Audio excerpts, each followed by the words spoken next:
You just throw the game, you just mess up. I think after the loss, we had a good talk as a team. We sat down and kind of looked over what happened. We knew it was like very chaotic, and we probably made it more stressful for ourselves than we should have. We honestly have learned a lot from that series, in particular when it comes to drafting and some map movements. I think that series might also, I mean, if we go far into this tournament, that's going to be a key moment for us, where we kind of flip the switch and, you know, learned a lot. I think the strongest team right now is, I mean, it's kind of close. Like TUNDRA, they got, even though they got standard, but you know, the standard sucks, you know, like they're a really strong team right now, I believe. And you know, gaming, like, I think they're also still a strong team, and Liquid all, but like I'd say like the strongest has to be gaming right now. Even though they haven't performed much in this season, they have very strong run at the EWC. And I think from the scrims we played against them, they are in their top form right now. The best player of the tournament right now, I would say, I mean, it's kind of, I mean, I don't want to say myself, you know, I would always choose myself and say I'm the best in the world, but you know, I'd like to give someone else. So like, I'd say the best one is probably Saxa, because he just returned and you know, like he's still in shape and he's still a really good player, and you know, like he has his own ideas, and like, he's like 6-0 in Mirana or something, so like, probably he is. Or like a standout play for me would definitely be Mallorin. This is his first TI, and I think so far he has been handling it pretty nicely, and he's learning and improving. Either Pure or Quinn, I think those are the top performers right now. They've done really well.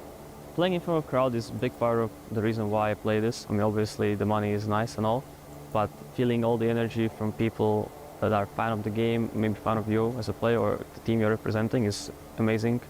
Because for most of my life, I've been playing the game alone in my room, right? And suddenly, like, people with a common interest are all around you cheering for the same thing that you are playing for. It's incredible feeling.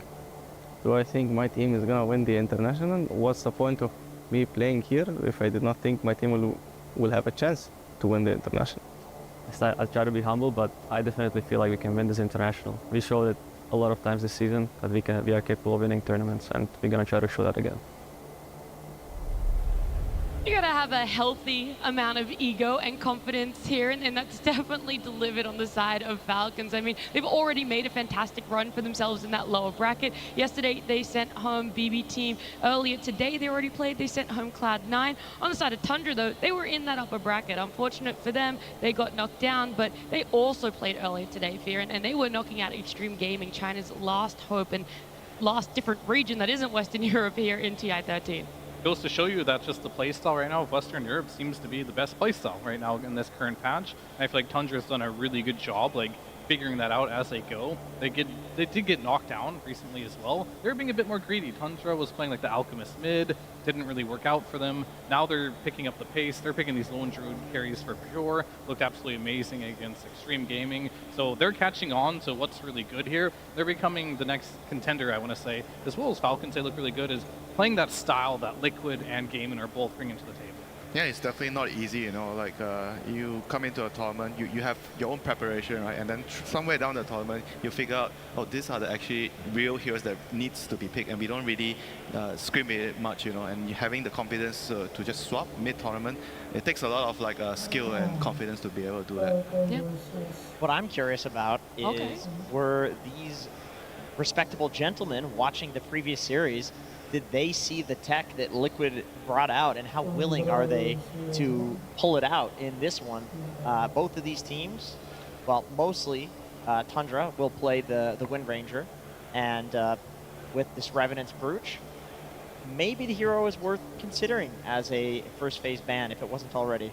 Yeah, I feel like that's a little bit of a skewed stat, because Falcons in the tournament previous to this one, the online, that's where their bread and butter was. It was in the Wind Ranger. That's what they were picking up for themselves, and Skeeter was going that whirlwind facet even before the road to the international started. So predominantly it is really banned against them. I also know earlier in the tournament they had a very high priority on the Doom.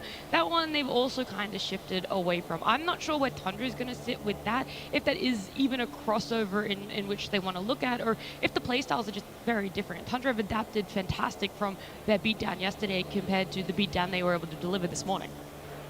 Yep, that's true. And Falcons also is the first team that we saw try to counter the Windrunner.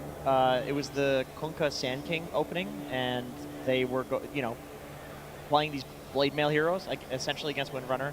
Also, they were one of the first teams to play the Centaur and just like kite out the Whirlwind. So I wonder if they're if it's going to be, testing strategy against strategy here. Is this really beatable? Is the Luna better? Skeeter has been playing the Luna. He's playing the Weaver as well. Yep. A lot of questions. There's so many questions, and as much as I'd love to answer them, Jenkins, I can't. But our teams might be able to, and before they can, let's bring them to the stage.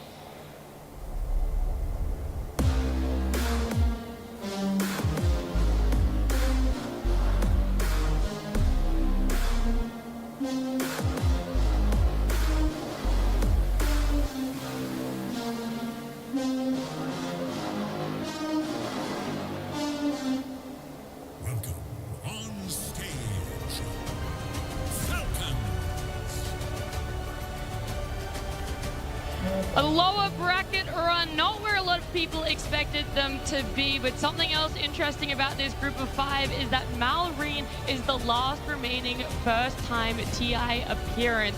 I'm sure they want to go far, they want to make it to top 3. The only thing standing between them is this best of 3 and their opponents, who will also have to come to the stage.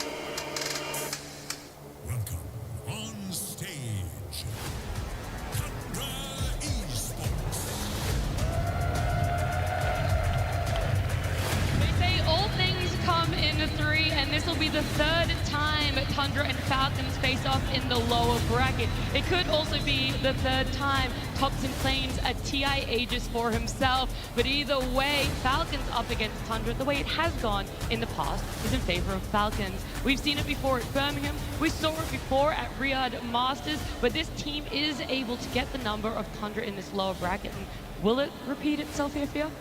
It's hard to say. Both these teams are coming off 2-0 victories just today, so there's going to be a lot of momentum. I feel like Team Falcons has brought some, not new, but heroes that they used to play, like the Broodmother on Amar came out recently, which looked really good.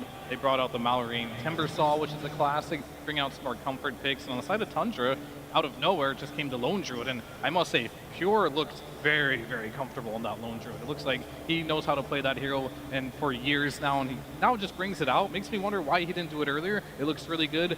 Maybe really shocking if I see it actually go through the pool just by how good he looked on it. They're also bringing out the Malrine Hello Kitty because he does have the tattoo on his face again. And that's been out. Did you know he has a 100% win rate in the playoffs of TI with the Hello Kitty tattoo on his face? You know, I think it goes further than just TI. There are other stage games where he has worn his Hello Kitty tattoo and it has resulted in a successful win for them. It's not just this event. Truly a symbol of fear.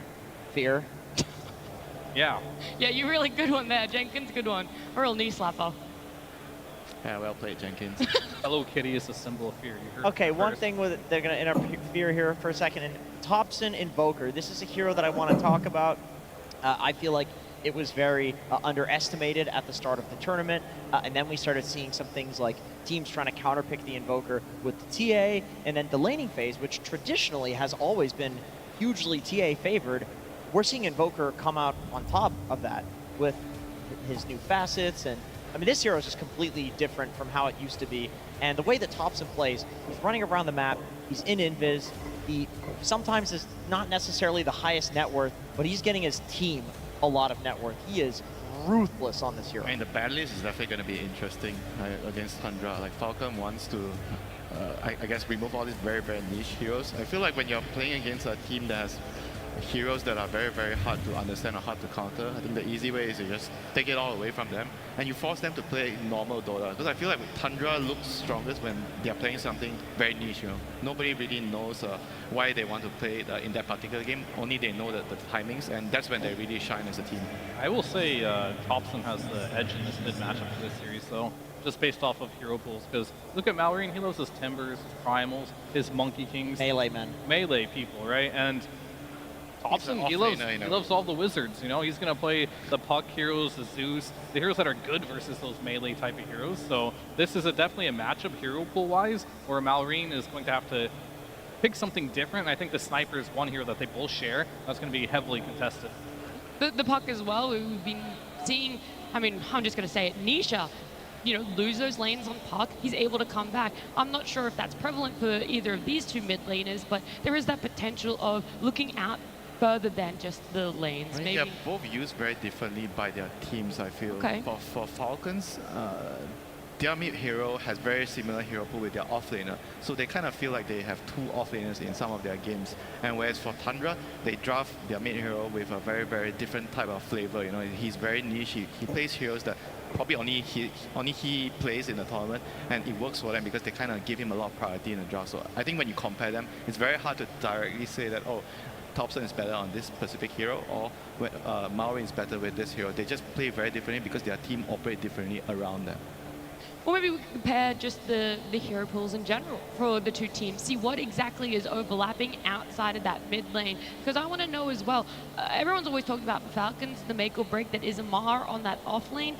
Now it feels like for Tundra, it's very heavily make or break. I'm sure a lot of people are rating him as one of the best players, if not one of the best carries here, and they're going to be going up against each other. And how you do in the lane, how you transition to that mid part of the game, it's going to be pretty detrimental. So are you willing to blind pick into this? Where exactly do you place the priority of those lane matchups rather than core matchups? I mean, I think, go ahead. I think with Pure, the interesting thing about his story is, like, I know he swapped to offlane for a while for BB team, and then he came back to play carry. He did that because it was required, not because he wanted to. This guy has always been a carry player, and he played carry from the offlane when he was playing it, so it doesn't surprise me that he has improved to this point, especially playing with players that are so experienced, such as TAPSON, now playing with Soxa, Ramses. Like, this guy has learned a lot, and now he's one of the top 3 carries on the planet.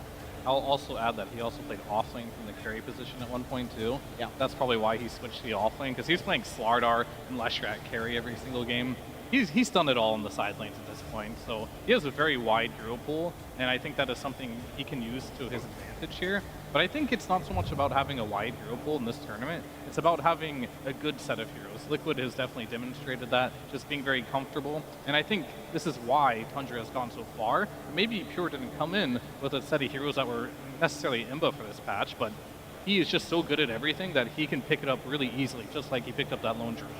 Yeah, I mean, first it was the Lunar. He was able to pick that one up seamlessly. Now it's the Lone Druid. They saw it work on stage yesterday. Pure goes, hey, I could definitely play that Moon. Sub it in for me, coach. And I am wondering where the game plan has fallen for Moon. They fell down from that low upper bracket yesterday, but then the win earlier today, it feels like this mixed bags of emotions winter where it should have worked in the upper bracket, it didn't. Now it's working in the lower bracket. What exactly is our core beliefs and our core identity? I do feel like the previous loss, they had a worse matchup. And I think here against Falcons play a little bit slower. I feel like it's more catered to their play style. I think Tundra is going to be much more comfortable here. Because they're also not like the fastest team, you know. They sometimes draft heroes that are a little bit slower. They take some time, but when they hit their timings, they hit a very, very good stride in the game. They're able to move very well, make very good decisions. And I think that's going to be much better for them in this particular series against Falcons. Jenkins, now I love your opinion, and that might have come off sarcastically, but I genuinely mean it. Give me some opinions of these two coaches, though. Compare them for me and give me some pros and cons. They're both Canadian. Okay. Wow. So I didn't ask for similarities. So Canada does have some representation here. I will say that the way that Aoi thinks about the game is incredibly unique. I have always said to him, if he wasn't a pro Dota player, the guy would be a brilliant engineer. He is always very capable of solving problems. Like, if there's a problem hero in a game, he'll come up with some crazy strategy to try to deal with it. You know, Tundra winning the TI that they won, that was based on, you know, partly Aoi's idea of like letting the Leshrac through and then countering it. And so he's really an ideas guy. With Moon, I think he's very into the fundamentals of Dota. If you ever hear him break down a game that they lost after the game, it's usually something along the lines of like, oh, we tried banning out too many of X players' heroes. It didn't work out. We didn't go for the runes. So that's the difference. Aui's the ideas and he's the creative, and Moon is more of a fundamentals type guy.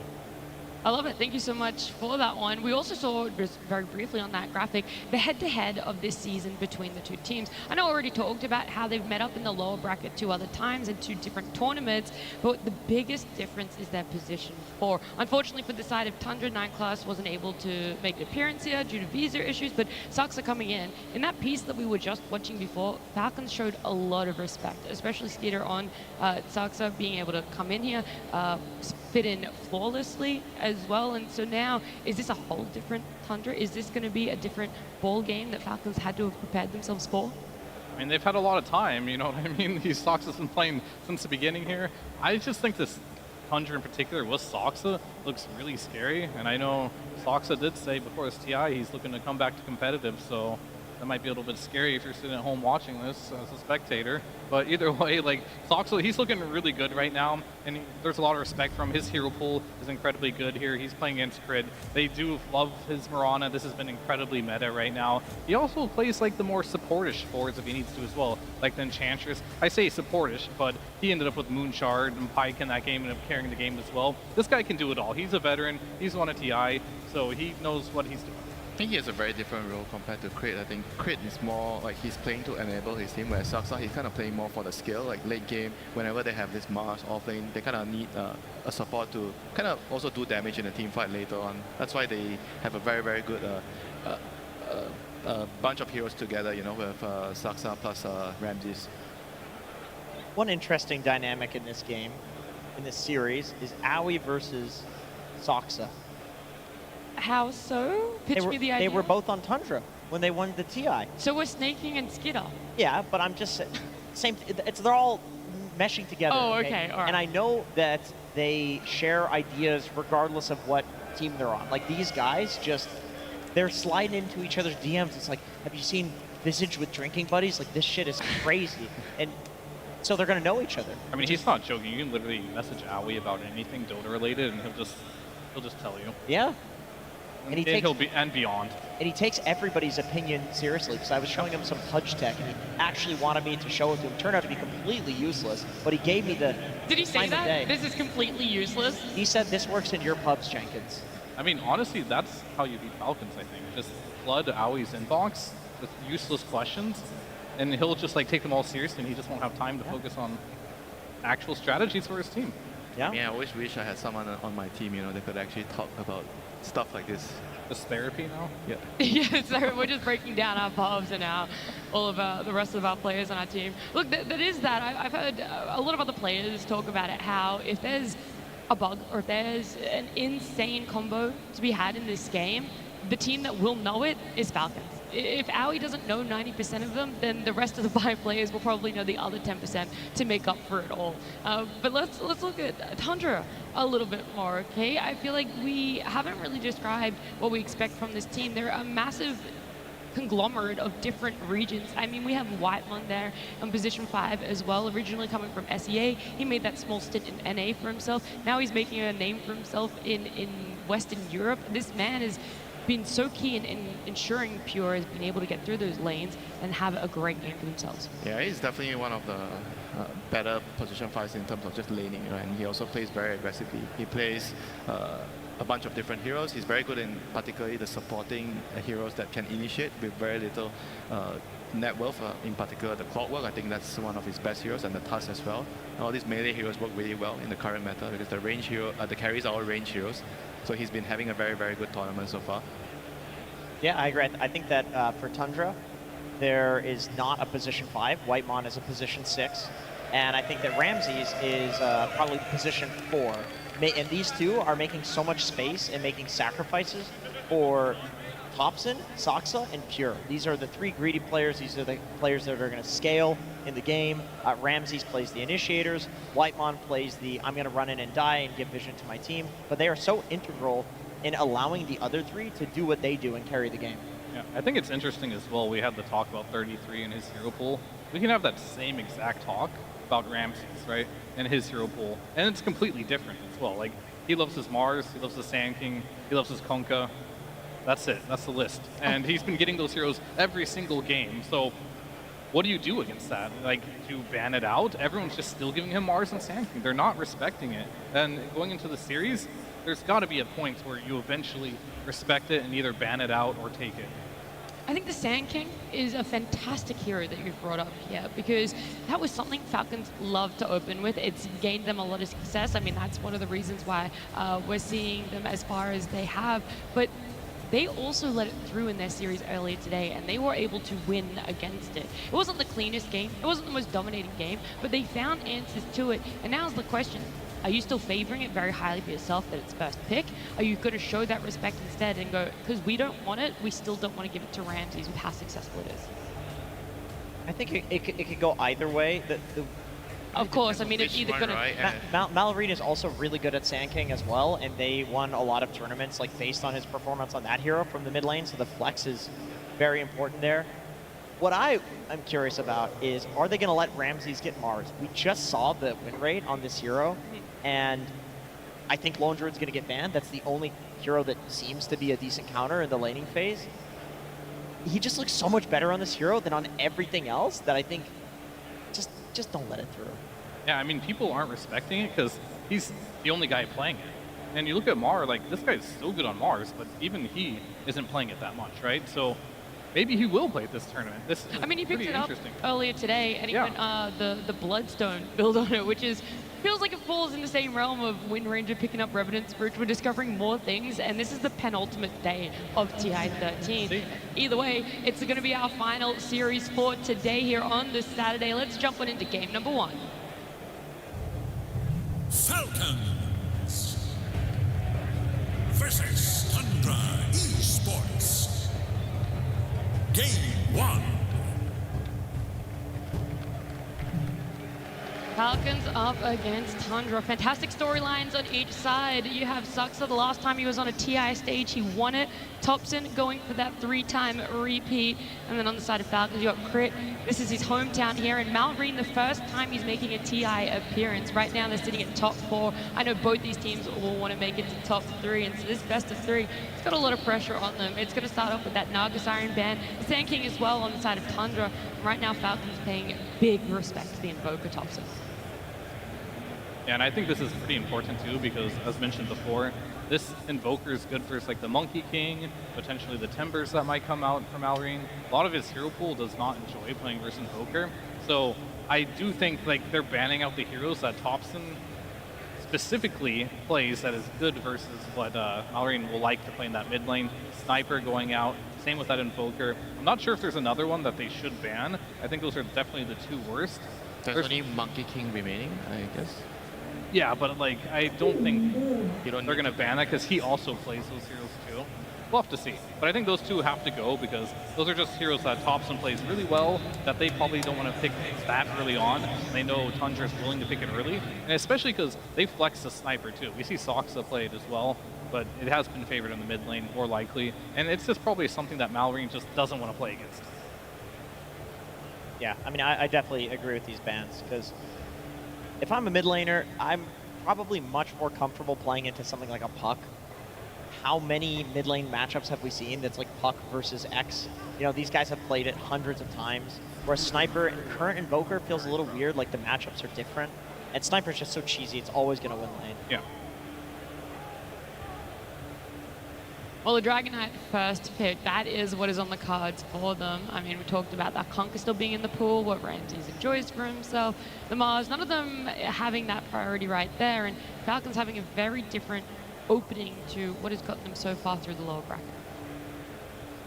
I mean, this hero is definitely like one of the heroes that it's very interesting. You know, every team views this DK very differently, and now Tundra has the Lone Druid. But I feel like DK is kind of like a good hero against Lone Druid in theory, with your free fire and you have a lot of armor. And I feel like as long as you don't get crushed in the early game, this hero is going to be a very, very good matchup against a Lone Druid in the mid late game. Is it good enough, though? I mean, surely Falcons was expecting this, right? Lone Druid has been the hero of the last 2 days. For this entire tournament, we've seen these like flavor of the past couple of days heroes. Luna was another one of them.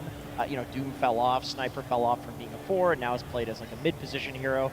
this Lone Druid seems like one of the most broken things in Dota. I hear people talking about it as if it's completely busted in the interviews, so I'm curious to see what Falcons picks, what they consider to be a counter to the hero. 'Cause I don't think DK is quite enough. I think it's good against it, but maybe this facet on Lone Druid is so broken that good is not good enough. What facet is he going? He's going the one that gives him 3 inventory slots, and then the stats that he gets from those items are 60% more effective.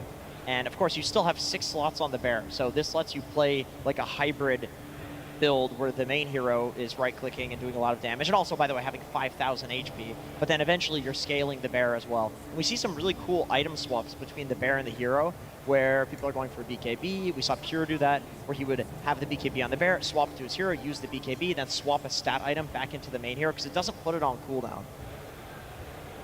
I mean, is Tinker a good hero against Lone Druid? Like, in theory, because Lone Druid kind of wants to like play fast. Like, he's very aggressive early. Like, can you actually just try to use that hero and slow it down? And the barrier seems pretty useful against Lone Druid. The lasers quite good against Lone Druid. Could that hero actually be kind of a soft answer to deal with the Lone Druid in the early game, and you have an answer in the mid-late game in the DK?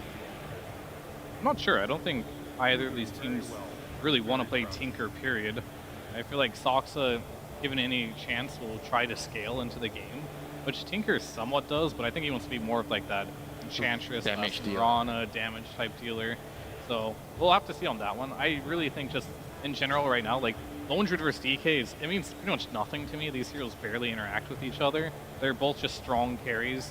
I specifically say DK is a strong carry because I think as a mid it's much weaker, and I'm hoping we don't see it in that lane again, even if it is a quote-unquote good mid DK game. So yeah, it can do. They both farm fast. They both lane well. They do similar things. They both right-click each other. They do damage. It really just comes down to who has more farm. And I do think right now with the Ring Bearer facet, I think it's called, that you are just incredibly strong on Lone Druid for the first probably 25 to 30 minutes. And then you start slowly tapering off because you only have 3 item slots, right? Huh.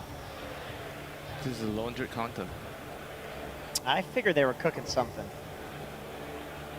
Is it good enough? I mean, Bristle, any hero that is stacking something on a very tanky hero is good against that tanky hero. The more you hit them, the more stacks you get. Bristle, similar thing to like the Slark and the Ursa. But they're all weak against Viper right now. Like DK and Bristol, they are extremely weak towards the break mechanic. That's a good point. And you pick both of them on the same lineup, you know, so I think it's a pretty risky move here. But yeah. Lone Druid doesn't buy break, so there's that. Like, you're not going to buy Silver Edge on Lone Druid. Yeah, but I mean, I guess they're really banking on the fact that Tundra doesn't want to pick Viper. Tundra doesn't want to pick Viper because TAPSON doesn't want to be bored.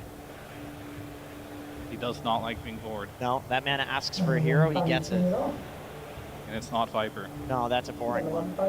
What's the fun one? Zeus. Rubik? Yeah. It's Yeah. not really good this game when you steal. I mean, It is fun though, but it's only fun if you steal fun spells. I do. Timber is pretty fun. But I guess- Hobson Timber. Yeah, but I guess he doesn't play Timber. Not so much. particularly. I mean, maybe some sort of defusal hero. You drain the mana of these, the Dragonite and the Bristle. Is this a TAPSON mid Snapfire? Is that what we're gonna see? No, but There's a lot of things you can predict from Tundra, but Topson is the only one. Yeah. That's not. Maybe we You'll shouldn't never bother. be able to predict a I mean, Thompson hero. the Snapfire is just, I think, really good against DK in the early game because you need a hero that can deal magic damage to kill DK, or even like a Bristol, like all these tanky heroes, and Snapfire kind of provides that for you. And it works really well with the Lone Druid too. Like when you're going to push the tower, you have the Shredder, you're going to go for Roshan, you have the Shredder. You know what it works well with too? Mars. Yeah. Yeah. What on earth? It's not banned. Yeah. It's not.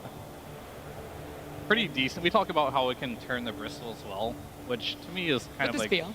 spear. And you can catch the hoodwink in the trees. I mean, this It's is it's a Kappa mechanic, to be honest, too, because this spear only lasts like 1 second. It's not really that good, but it is good with the damage that you can put into the arena. With the Snapfire, Lone Druid as well can do it. That little bit amount of time you can turn them, whatever. But I think more than anything, it's Ramses. He plays Mars. It's in the pool. Just pick a Mars.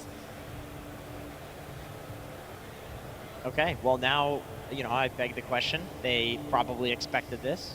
They have picked Mars every opportunity they could have gotten in the last week it's a perfect Mars game, so what's the counter? Is Lone Bristle- Druid. Yeah, they have the Lone Druid is the concern from my end Goodness. here. Second Lone Druid. What is a Lone Druid supplement or replacement here? I mean, normally when you think about Mars, you typically think of heroes that have illusions or extra units that can deal with it. And now we have... Alright, so I guess we're not entirely sure where this Bristle's going. Is Amar going to play it or is Skeeter going to play it?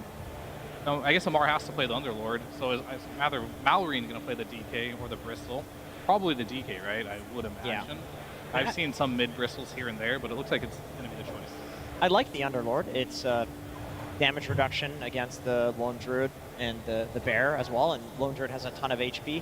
Underlord has percentage damage, and also the root. I feel like Lone Druid's kind of slow, like he can be rerouted a couple of times Yeah, it's with just a annoying. little bit of disable. Yeah, but they're all kind of like the same type of hero. They're all also weak against this like Timber, Viper type of hero. And now they ban out Rubik, which is understandable. They have Underlord. But I feel like Tundra still has a lot of really good options against this like 3 tanky heroes right now. Do they though? Like, what is it?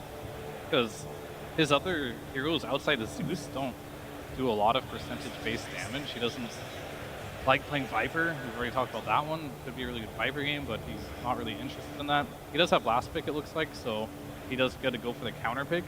But this is where you kind of go back to those Sniper and Invoker bans. Those look really good now, but they're not in the pool. Yeah, he needs to play something different for sure. Topson has been playing a lot of Silencer his pups.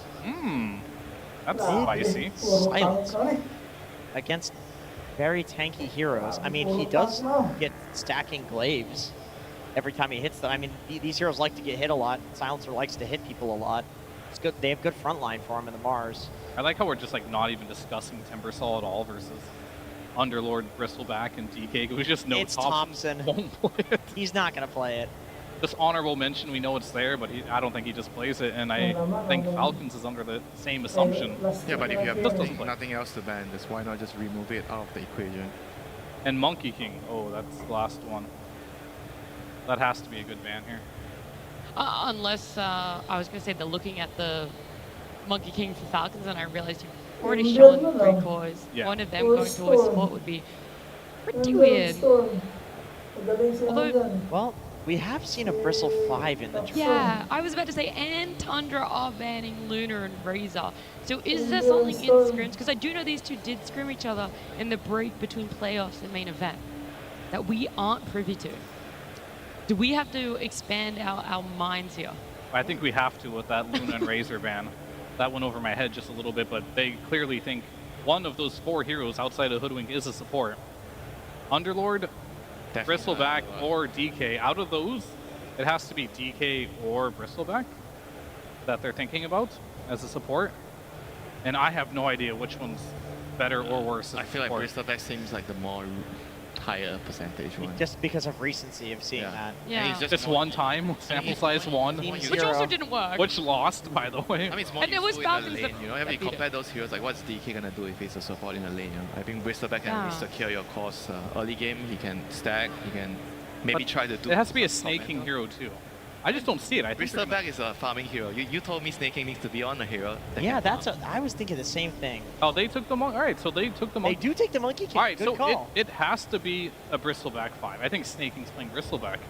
Or the Underlord and you just atrophy aura. That's it. You're like, yeah, an aura plus I think that 5. has less viability than Bristleback as support. I think so as well. I'm actually kind of feeling Silencer against this lineup. Even more, now you're just like, this is it. It's a Topson here. It's looking Surely you would- fantastic. Right click. Surely you would dumpster any of these heroes mid, right? He's going Dazzle, I'm going to guess.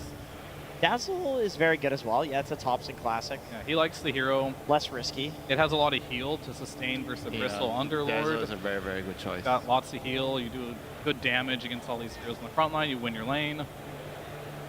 Is that what you're throwing in as well, Winter? You just want to +1 the Dazzle? Yeah, they can't even swap their lanes. I don't know who can they actually send into the mid lane if it's a Dazzle. All their calls are actually pretty terrible against Dazzle. You kind of have to like cut the wave, don't play the lane, drag the creeps everywhere. Oh, he plays it. Oh my god! Even better, but I didn't think he would do it. The ultimate Topson 360. I mean, this hero I told you can never predict a TAPSON hero. Yeah, this hero was already good, like so many picks before, but I guess Falcons did the same thought process as us. Like they felt like he's not gonna play it, he doesn't play the hero, he doesn't want to play it, so they totally ignored the hero, and now he's back. Yeah. I mean, I didn't even try to predict it. I tried to predict what he wasn't going to pick, and then he picked it. That's how unpredictable he is. We should not bother trying to figure out. Let's just Yeah, not. I'm actually going to ban TAPSON from the vetoing conversation next TAPSON time. conversation. Well, look, now you've seen it. It's a perfect Viper. I mean, based on draft, Tundra's gonna have such a good game with this Viper. The Viper literally counters every single hero they have. You feel like it's just null and void, this bristleback, even moving it to a +5. There isn't much advantage to be gained on the side of Falcons. Wait. Sorry. Yes? Okay, I know we vetoed TAPSON conversation. Oh my goodness. Hold on a second. Okay. It's TAPSON on a normal hero. I'm in. What's his build? Oh, so you're going to 180 again? The build is going to be something insane. He's going Glype here because he loves that item. It doesn't matter what he's building, Viper is the pick for this game, and he's gonna do well. Okay. Well, look, I wish we could get a little bit more insight into what Falcons are doing, but instead, we're going to head on down to the stage, and we're going to get Moon, the coach of Tundra, with Slacks. Copenhagen, hello! I am here with the one and only Moon. Good to see you yet again, my friend. Quite an interesting draft, quite a pub-destroying draft. I believe that is a +5 Bristol. I believe that is a mid-Viper yet again. Can you tell me about this? Are you guys just looking to destroy pubs for the rest of the year, or what's up? I mean, I'm just looking to give Falcons a taste of their own medicine. Ooh, I like that. Now, I gotta ask, man, you're a very, spicy guy. You like to take some risks, all that jazz. You're gonna open up with Lone Druid. Have you no shame? What do you think about this hero? I mean, this guy's busted, especially in your hands. I mean, Pure is like Lone Druid specialist, so free win. Okay, that is what I like to hear. Now, I would trust no one else with this out of all the coaches, but I'm going to do the most forbidden thing in the world. I'm going to give you my microphone. I'm going to let you talk to these fans out here, fool you, and tell them what they can do in this series. Tell them how to cheer from you. Let's go ahead and give it to you, man. This is yours. Take your moment, bud. Guys, every time TAPSON gets a kill, I want you guys to scream at the top of your lungs. That's what I like to hear. We're going to see a lot of kills. We're going to see a lot of action. We're about to see this game. Thank you so much, brother. Let's get into it with our casters. Thank you so much, Slacks and Royal Arena. Feeling mighty rowdy tonight. You all ready for the final series of the night? Now, Royal Arena, I do have to ask a couple more questions here as we're getting ready to pop into this one. Do you think these teams have what it takes to go to the full 3-game series? And Royal Arena, one more question. Do you think Darkseer should get buffed? Yeah, that's right. No, we did it. All right, well done. Ice Frog, you heard it from the people. It must be done.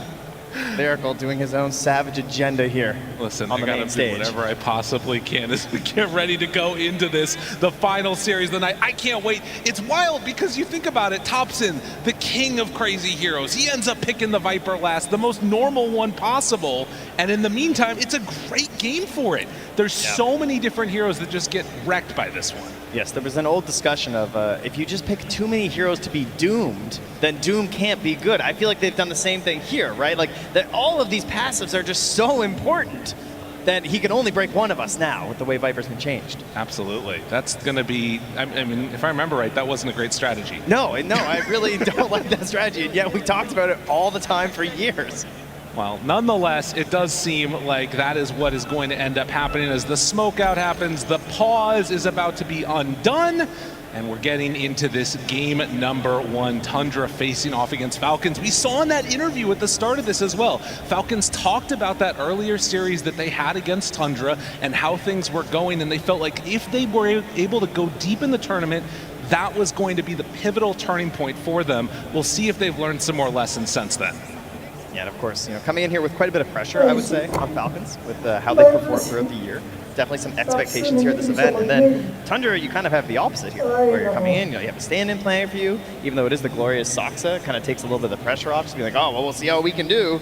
And then you knock Falcons down here, but eventually you have to come and join them here in the lower bracket. See how the matchup goes this time. So you can take a look at all those various facets. I don't believe there are any that are super unexpected. The big changeup, of course, is going to be this Bristleback position 5. We're talking about all those weird heroes. Going to take the Snot Rocket. What do you think they saw in this pick that made them want to go for it? Is this just like a lone druid counter, or is there something else that Snake King's working on here? It's interesting because you would hope that the idea is that you pick the bristle early and they're sort of forced to address it, right? Yeah. And then like have to do something in their draft and then to be like, now you can't play core bristle. But you kind of look at it and you're like, well, I mean, I guess they kind of can't, right? Especially with the Viper coming up. But then the Viper's still so good against the other cores that, to me, it doesn't really feel like the support bristle has like fooled anybody. Like I don't think you've really messed up their draft all that bad here. No, they must just think that it's actually that good, which I'm curious to see how it works. And again, for anybody that's not been playing all that much Bristleback or taking the facet for a long time, people were saying that this was like actually the bad one to take for a while. But on a support, it feels like it makes more sense. It's Pure encouraging everybody to have a little fun out there. Of course. He's having fun. He's playing the Lone Druid again. Both of these teams are well known for their all chat, having a good time here. So they're just going to pause it up here so they can really enjoy the moment here on the stage. Absolutely. They are ready to go at a moment's notice once all the mic issues have been sorted out, which it does look like they're fixing those right about now and getting ready to get underway yet again as game number 1, again, for top 3, trying to secure this one. TI 11 winners is what he says. Mar, I mean, this is really just the all chat heaven. Well, they got lots of time for it. Now they have to focus back on the game here, as we are still just before the Bounty Runes, in case you forgot. I know, short attention spans. Happens to the best of us. And out across the map, they will go. Amar playing on his Underlord has not always looked the greatest in the earlier series as Whitemon gets chased. Oh! Soxa keeping that Enchantress alive with a Scatterblast shot. Have ourselves of course, the long range. We saw some snaps messing around, go for some of the other facets, but we are back to the big Scatterblast, the snipe from downtown. Helps lead into kills there, makes life easy. Also, again, an amazing pairing with this Mars. We talked about the Willow a lot as a duo. Snap is probably the other, second best one, I would say, to go alongside that Mars. So looking for another good game here for Ramses. Whoa, early gank, not what you were expecting. TAPSON in some trouble. Snake King getting ready to dive underneath the tower. You weren't ready for that, buddy. He just never left. Oh, wow. Kind of stuck around at the beginning, thinking, hey, maybe I can make use of this Bristleback. So that's a play that probably won't work again. I mean, gives an excellent advantage early. How many more games do they need to play? I mean, how many more times does that need to work? That's a great start in what could be and what seems to already be a bit of a tough matchup, because as soon as he comes back in, Malrine starts taking the deeps. 6 stacks there and drops down to 80 HP. That's scary. Yeah, you heard the panel talking about TAPSON could go for this Dazzle and of course ends up with the Viper, but it's all the same idea here, is that there's not really a good laning solution here for Falcons. That's why you're going to see that play from the Bristleback, but even with that kill happening, you're still going to have a very hard time doing much in this lane. We're going to see a lot of creep pulling shenanigans here for sure. Good option, and you can see already Snake King is somewhat low on resources, going to need to heal back up with that salve to make sure it does not get broken by the Snapfire, as Ramsey's also taking a bit of a beating. And in the meantime, Malrine just can go in for a Boundless Strike, but will get a good chunk of these creeps tonight out, most likely. Another big head.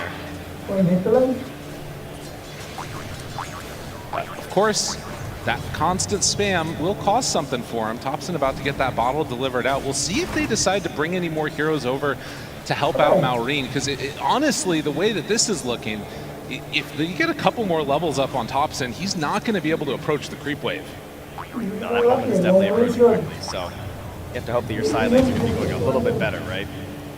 6-0 already, and you can see that the DK not having the best of time there, but down bottom, we're seeing Pure off to a decent start, facing off against Crit and Amar in this side lane here to the side. Yeah, got some pretty good potential for global mobility here on Falcons. You're going to have the Gate, and then you have Monkey King, who pretty much is global these days with the Simeon Scribe facet. Snake King, that is a lot of stacks. That's right, finds them, kills them, and something that you don't necessarily love when you have this full bore Snapfire is getting a melee hero up in your face. That's what Bristleback is aiming to do here. And hey, you know, another advantage of Simeon Stride is you get back to the fountain faster. True. So even if your lane is a bit of a disaster, you just gotta skip and hop your way all the way back home here, like Malreen's gonna do. Yeah, I mean, for getting a first blood, you're looking at these CS numbers across the board. Tundra are kind of wrecking Look what he's doing. He's on the move. He's come down bottom. Oh my God, he says, who needs mid lane? Nope. I mean, if they gank me, I'll gank you. Move forward, try to find him. Pure Blood able to get the fear out. Can't quite get the distance though. And the root, a very timely one. And Pure stays alive. Well, for now, remember, it's Simeon Stride, so Malreen maybe still considering things here. Boundless up in 4 seconds. Schwack at the ready if they wanted to try and throw it. Malreen, again, nobody is in the mid lane right now. It's just sitting there. They jump forward, try to kill him, and they get him. On the other side of the map, Snake King did go down to Saksa. And yeah, this is going to need to be some type of a change because he's stealing creeps now. Yeah, he just get these over to Amar, make his way back to the mid. I guess that'll be the plan. He's found gold in a different way here by getting some kills down the bottom lane. But now, everybody out there, I know Dota's changed a lot. We don't normally have a 2-0-3 lane structure. But even if that's what we're seeing here at this point in time as he comes back mid. Okay. Thompson is going to be 6 relatively soon here on this Viper, though. And that's when you truly will not be able to come back here. It's even going to be difficult to try and like make a gank, some sort of rotation or play. He is just going to be a very stable Viper, and I'll be curious to see what he goes for. Like, does Thompson want to go for that typical style that he has of just like fight really aggressive? Will he go for something like the Glide here that the panel was talking about, or will he be a little bit more just I am the turret in the tower and rely on this catch from his team? Because he does have some here. Right. I mean, it's, unfortunate cookie there. Not quite what they were looking for. But yeah, there's a lot of freedom in this game because he's not laning against anybody. It's PvE at this point for the Viper. And so the question is, how does he take this like early lead that he's built up and translate that into the rest of his team doing well? Just seeing this monkey jump all the way back. No TPs this time. One rage creep comes through. God, glorious. It's like just a little bit of water in the desert of farm that has been this Monkey King's lane. Just a drop. And Thompson will take the high ground again immediately there. Now with the level 6, Malreen is out of there. Yeah. Gotta go find something else to do. Yeah, you got nothing. So it's quick jumps down the bottom lane though, and you do have this hoodwink. Crit still saving a point here between the bushwhack and the acorn shot. Let's see what they can do. Pure right on top of him. The chase, a couple more hits. He doesn't even really feel confident to go for this right now. Whitemon made the move There's over. 4 heroes down here overall. I mean, Snake King now turned upon. Fear comes out. Second round hits, and Snake King is dead. Malreen wants to get this kill and appears so badly. Crit moving into position. Amar tries to take him down, and the bushwhack connects. They find 2. They needed that one. He's coming back. Get another? The blood grenade is out, and Saksa also going to be in trouble. A double for Amar. Bold one there. Notices that there's not a lot of resources left in that snap anyway, so he can kind of risk it a bit there at low HP on Malreen because he needs all the farm he can get. It's an interesting version of lane bleed here. Typically it's because one lane's going so well that the mid shows up other places. It's not often that his lane is so terrible that he's forced to make these rotations, and it almost looked bad, right? Like it kind of looked like Snake King was gonna go down, then Malreen's kind of low, they don't get the finishes there, but that bushwhack from Crit saving things. Well, and again, like this Viper is so slow moving around the map, even with boots, that like these types of rotations, if you're not finding kills, it's actually kind of bad. Pure will not have a bear and is just sitting off to the side in the mid lane. Will need to back out. Can Thompson find anybody to connect onto? Yeah. Okay, they have him for the moment. Good damage out. The stun. Skidder in trouble. The Mud Golems will break a TV, so they will manage to find a kill. Thompson makes the move. Okay, there we go. They've been waiting. They've been very patient. Let them have their cheers. Moon commanded. Very good. Excellent following of instructions. That's why they're so good at Lego in this country. Okay, I got it. Makes a lot of sense. As Thompson looking for another one now. If he steps forward and manages to start right-clicking you, you are going to die in this game. The strongest hero by a pretty wide margin. With that said, Amar, with those couple of kills and being involved in it, has actually went to the top of the net worth chart. Yeah, hoping to sort of match these plays, right? If you're going to be going around, following around this Viper, you're going to be there with the gate eventually. Still holding the point right now if they can find a moment. And he wants to get the Atos too. I love Underlord Atos. Yeah. It's like one of my favorites. You know, actually able to start fights, help your team out a little bit here. Nothing sadder than an Aura bot Underlord who just can't help like get that one little bit of fight started. We'll see if he commits for it. Seems like it could be a pretty nice answer for them. And obviously a good way, you know, off the back of a stun coming from DK to set up for anywhere around the map. As Pure, they're actually going to drop the gate. Crit thinking about going through that one. Amar comes through. Crit does go down. Now Pure in trouble. Pure will fall, but they get the break onto the DK. DK starting to fall as Amar wants to get out through the gate. Will manage to, but instead it's right there to the side. Oh, and Ramses was very ready. He tries to come in to maybe find something else, but he's going to be cleaning up some farm. Well, they're hurting Pure. He has not had a good game. The unfortunate part of this is that the rest of Tundra is doing quite well. Wait a minute. They bring down that big Underlord here, but it's Ramses. And now he in a little bit of trouble too. Maureen get caught by that Spear. Snake King looking for the slowdown crit. Ramses already dropped the arena. The Boundless is out. Do they have enough to chase him down all the way? Cookie gets a little bit of extra distance, but Crit is there with the bushwhack and the finish. I mean, the armor is just ridiculous. And now Saksa might be in even further trouble as they're stacking up that goo, hitting away onto this Snapfire. Snake King, will he go down? No. Like, Crit's got the Blightstone too, right? And so they're tagging up onto that Mars, and then just even the earlier points in the Acorn shot is so much damage because of the tree bounce passive.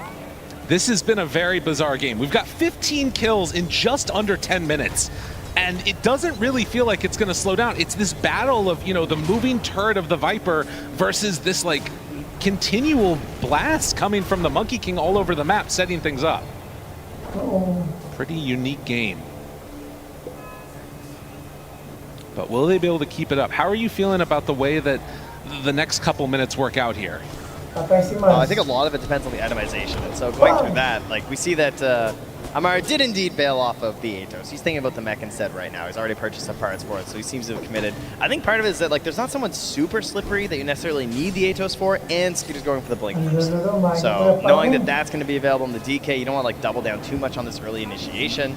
So instead, he's really convinced that Maureen is going to hit these Boundlesses, right? He's going to start them off. That's going to get them into the bushwhack, and then he can just sort of roll his way in or TP his way in on the Underlord, and hopefully that's going to start a good fight for them. He feels like they don't need the Atos. So that's how it works for Falcons. And then, of course, on the side of Tundra, we're just playing Viper, right? He's holding this haste rune right now. They can just stand behind him, feel comfortable, and just push this tower with the catapult. Getting good usage, at least for now, out of this gate means that Ramses will be an easy target. That does immediately mean that there's also going to be a rotation towards mid as Tundra secure the tier 1 tower there. Yeah, they all hop through the gate down to the bottom. Are they going to try and pressure there too? It's very low in the tower, so there is some good wards there, as you can see. But it's just going to result in Pure retreating back to the jungle as he finishes up his Maelstrom. Crit tanking a Viper Strike. As a haste rune, this is a big moment for TAPSON. He doesn't have Viper Strike, though, used in the mid. Could still drop a lot out on them. Maureen, recognizing the danger, is going to back away. Amar drops the pit and runs right into Pure. This is pretty much nowhere left to go. So they'll find Amar, misses on the spear. Mech tries to buy a little bit of extra time, but in the end, it will be enough to take down that Underlord. Yeah, they weren't able to chase down Snake King since they didn't have the Viper Strike, but they get a much more important kill there onto Amar. So Tundra keeping things pretty even here. 10-7, gold, very much equal at the moment. Amar is still the big one on top, but he's not really the person who gets to decide a whole lot in this game. He doesn't have the full freedom to just like walk and guarantee that something's going to occur for his team. He does need that little bit of help from his DK and his Monkey. And they're just finishing up these first items. A little bit of... Mostly Skeeter's finishing up his first item. He has a blink because Maureen has gone triple Wraithband. Yeah. He wants to be involved and active, and he knows that he can't wait for these bigger items. Well, and, I mean, it's because of this. Like, look at how Tundra is playing. And they're actually even going to drop the arena right onto Snake King. This Bristleback will get caught, pushed up to the high ground. But Falcons, are they coming to try and contest this? Skinner jumps forward. They have the control on the TAPSON, down low, dead. now looking for more. They had the pit and the kisses coming out. Wukong's command used, but no extra ability to control. The spear is there, and it looks like the trade is going to be the bristle for the Viper and maybe finding more. Skitter there, crit with the follow-up, jump forward, great boundless strike, and Pure's Bear is just running off to get killed. That's another hero if they can get it. Oh, and they bring it, only the roots. The recall, the resummon there. Make sure he keeps it nice and healthy. Very nicely done. I mean, that's kind of the punishment for arenaing just on the bristle.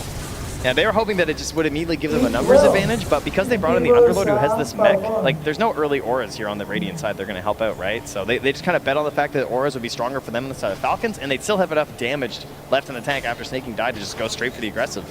And they were correct. That's a little bit of a help, though. The Pavis finished up here for Whitemon. Yeah, anything to try and power these guys up a little bit more. Gleipnir, they're working on it for Pure at the moment. Malrine up in the trees will run right into Whitemon. Now this was the 14-minute wisdom that they were aiming for. Cookie, Chase, Malrine running away. They dropped the key onto the low ground. Dude, these fights are really bizarre the way that they've been starting and stopping. And he's still down bottom right now with Ramsey's coming in close. No blink just yet. Hunting, wanting to find this Underlord who does stick around a bit too long, and the pit is dropped. He's still going to back away, maybe trying to bait them in. I think that his distance is too far for them to catch up. Now Snaking's in behind with Malrine as well. Wait, what's going on now? They're thinking about, I think they were just convinced he was going to get caught. He drops a ward there as well. So Ramses, they don't see him. Oh, there they do now. And they got him. Ramses in a bit too far and will get killed off. So they bait out the movement and managed to kill Ramses. What an insane wraparound play from Falcons. That was pretty wild. That was so unexpected. Ramsey's just totally busted there. I mean, he didn't even get the gold for his Blink Dagger, so that's going to be the death cost. He's going to have to come back. He doesn't have that immediate, let's just like, oh, let's just go smoke out with my new Blink. Right. He's got to go hit the jungle again. In the meantime, Falcons building up these stacks. So a triple of Ancients, double on the hard camp, and a stun is used onto TAPSON. Not many places to go, and if you're found, well, you're going to be killed. Malrine takes him down again. Who needs a laning stage, honestly? He's slowly catching back up now, 1,000 gold behind. It's just this single target focus they have there, right? Big physical damage onto this Viper. Force Staff will do a lot to help him, but that's a pricey recipe that he's still quite a ways away from. Right. Well, and again, you know, you look at these heroes, there's good net worth on Pure, good net worth on TAPSON, but it does sort of have this feeling where they're getting outmaneuvered around the map. Double wards placed down by Whitemon as Crit and Malrine head through that direction. This Mars Blink Dagger feels like it's going to be something that maybe can turn the tides a bit more into their favor. Yeah, been waiting a while, and then additional control coming out from the Gleipnir done on Pure. Well played, hits the full bore, and Malrine just caught. Off to the side, Soxa making the move that they needed. Support's getting together for it. And another round. Snaking, hit, full bore, punch, done. A double kill for the Snapfire. The stand-in coming in clutch. We heard the panel talk about how, like, it's not that good with the spear versus the bristleback because it turns you, but it's only for a second. But with the support bristle, it's kind of good because it's not like he's stacking up a ton of survivability on this bristle quite yet, right? So it only really takes like one good shot from the front to take away half his HP from Ramses there, just obliterating Snaking with the help of Soxa. Well, both teams just throwing haymakers back and forth at each other, but now with an Atos done, maybe this could be a smoke-up opportunity for Falcons. They're getting together in the mid lane. Crit's seeing what happened to his mid laner. You know, he's level 10, Malrine's level 9. Saying, it's all right, buddy. I'll get my Gleipnir. You know, I'll start with the Atos. I'll start setting this up. I might need to scale a little bit here on this Hoodwink. An understandable feeling as they push out that wave. Now Snaking farming underneath a Radiant ward. Do they feel confident enough to make this move? There is a mech here on Soxa if a fight breaks out, and that's the break. Forward. Yeah, man, they don't care. It's a little distance away, and Snaking just barely lives, and now TAPSON, he's in too far yet again, and they're gonna kill him. Just like clockwork, they run on in, and Snaking surviving It's like secret agent socks there. Do you see that, Cookie? Yeah. You go in, I'm going this way, but like, I'm surviving. I gotta keep my stocks high for after this tournament. Man. Well, Malrine wanting to get a little bit of retribution here. We'll go for the chase down, and Snake King moves on in. Arena, turn, find, kill. Can they get more? Crit is a pretty juicy target for them. He talked about how much net worth and levels this guy has. Gets to the far side, but Ramses was already prepared and on position. So Falcons end up losing to Tundra. Yeah. Back at it again. Isn't it fitting that it's Malrine sitting there waving with a little high five, thinking, oh, we're going to kill you there, Soxa, and he just mechs, but he's the guy who runs away and survives. It's true enough. Bit of a teammate's baited in problem there. And now, Tundra feeling confident, they can just run right into the pit, make the move. TP coming from Snake King. He takes down that ward immediately. Now, do they realize what's going on? There's no pit, actually, excuse me, the Underlord ulti for 30 seconds. But Amar starts to make the move over. Roche getting somewhat lower. They're in this area, and already they've backed away on the side of Tundra. Yeah, they just decided to retreat way out there, feeling like they really want to make sure they have this arena here. Whitemon will get caught, but it's an edge. Boundless, a lot of heals come through. Now in trouble is Skinner. He gets punished. Whitemon gives him the tip, and can they find more? Snake King, he's rooted. They can't quite get the connection of the bear and the cookie together, but Falcons not getting what they needed in that one.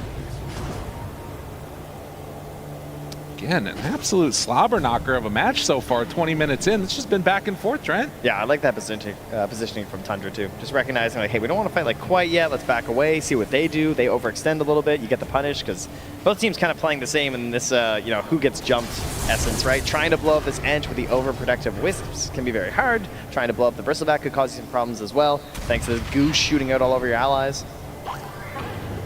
This time it's Falcons. It feels like getting the jump in this one is not necessarily the easiest thing to do, especially because, you know, if you go for the jump on the bristle and you miss out on the kill, then you get this big TP coming in from the Underlord, but on the other side, right, Ramses is just baiting out Whitemon, waiting to jump in with the arena, so 20 minutes comes up, it's daytime, Tormentor rises and quickly falls. Soxa will get the shard.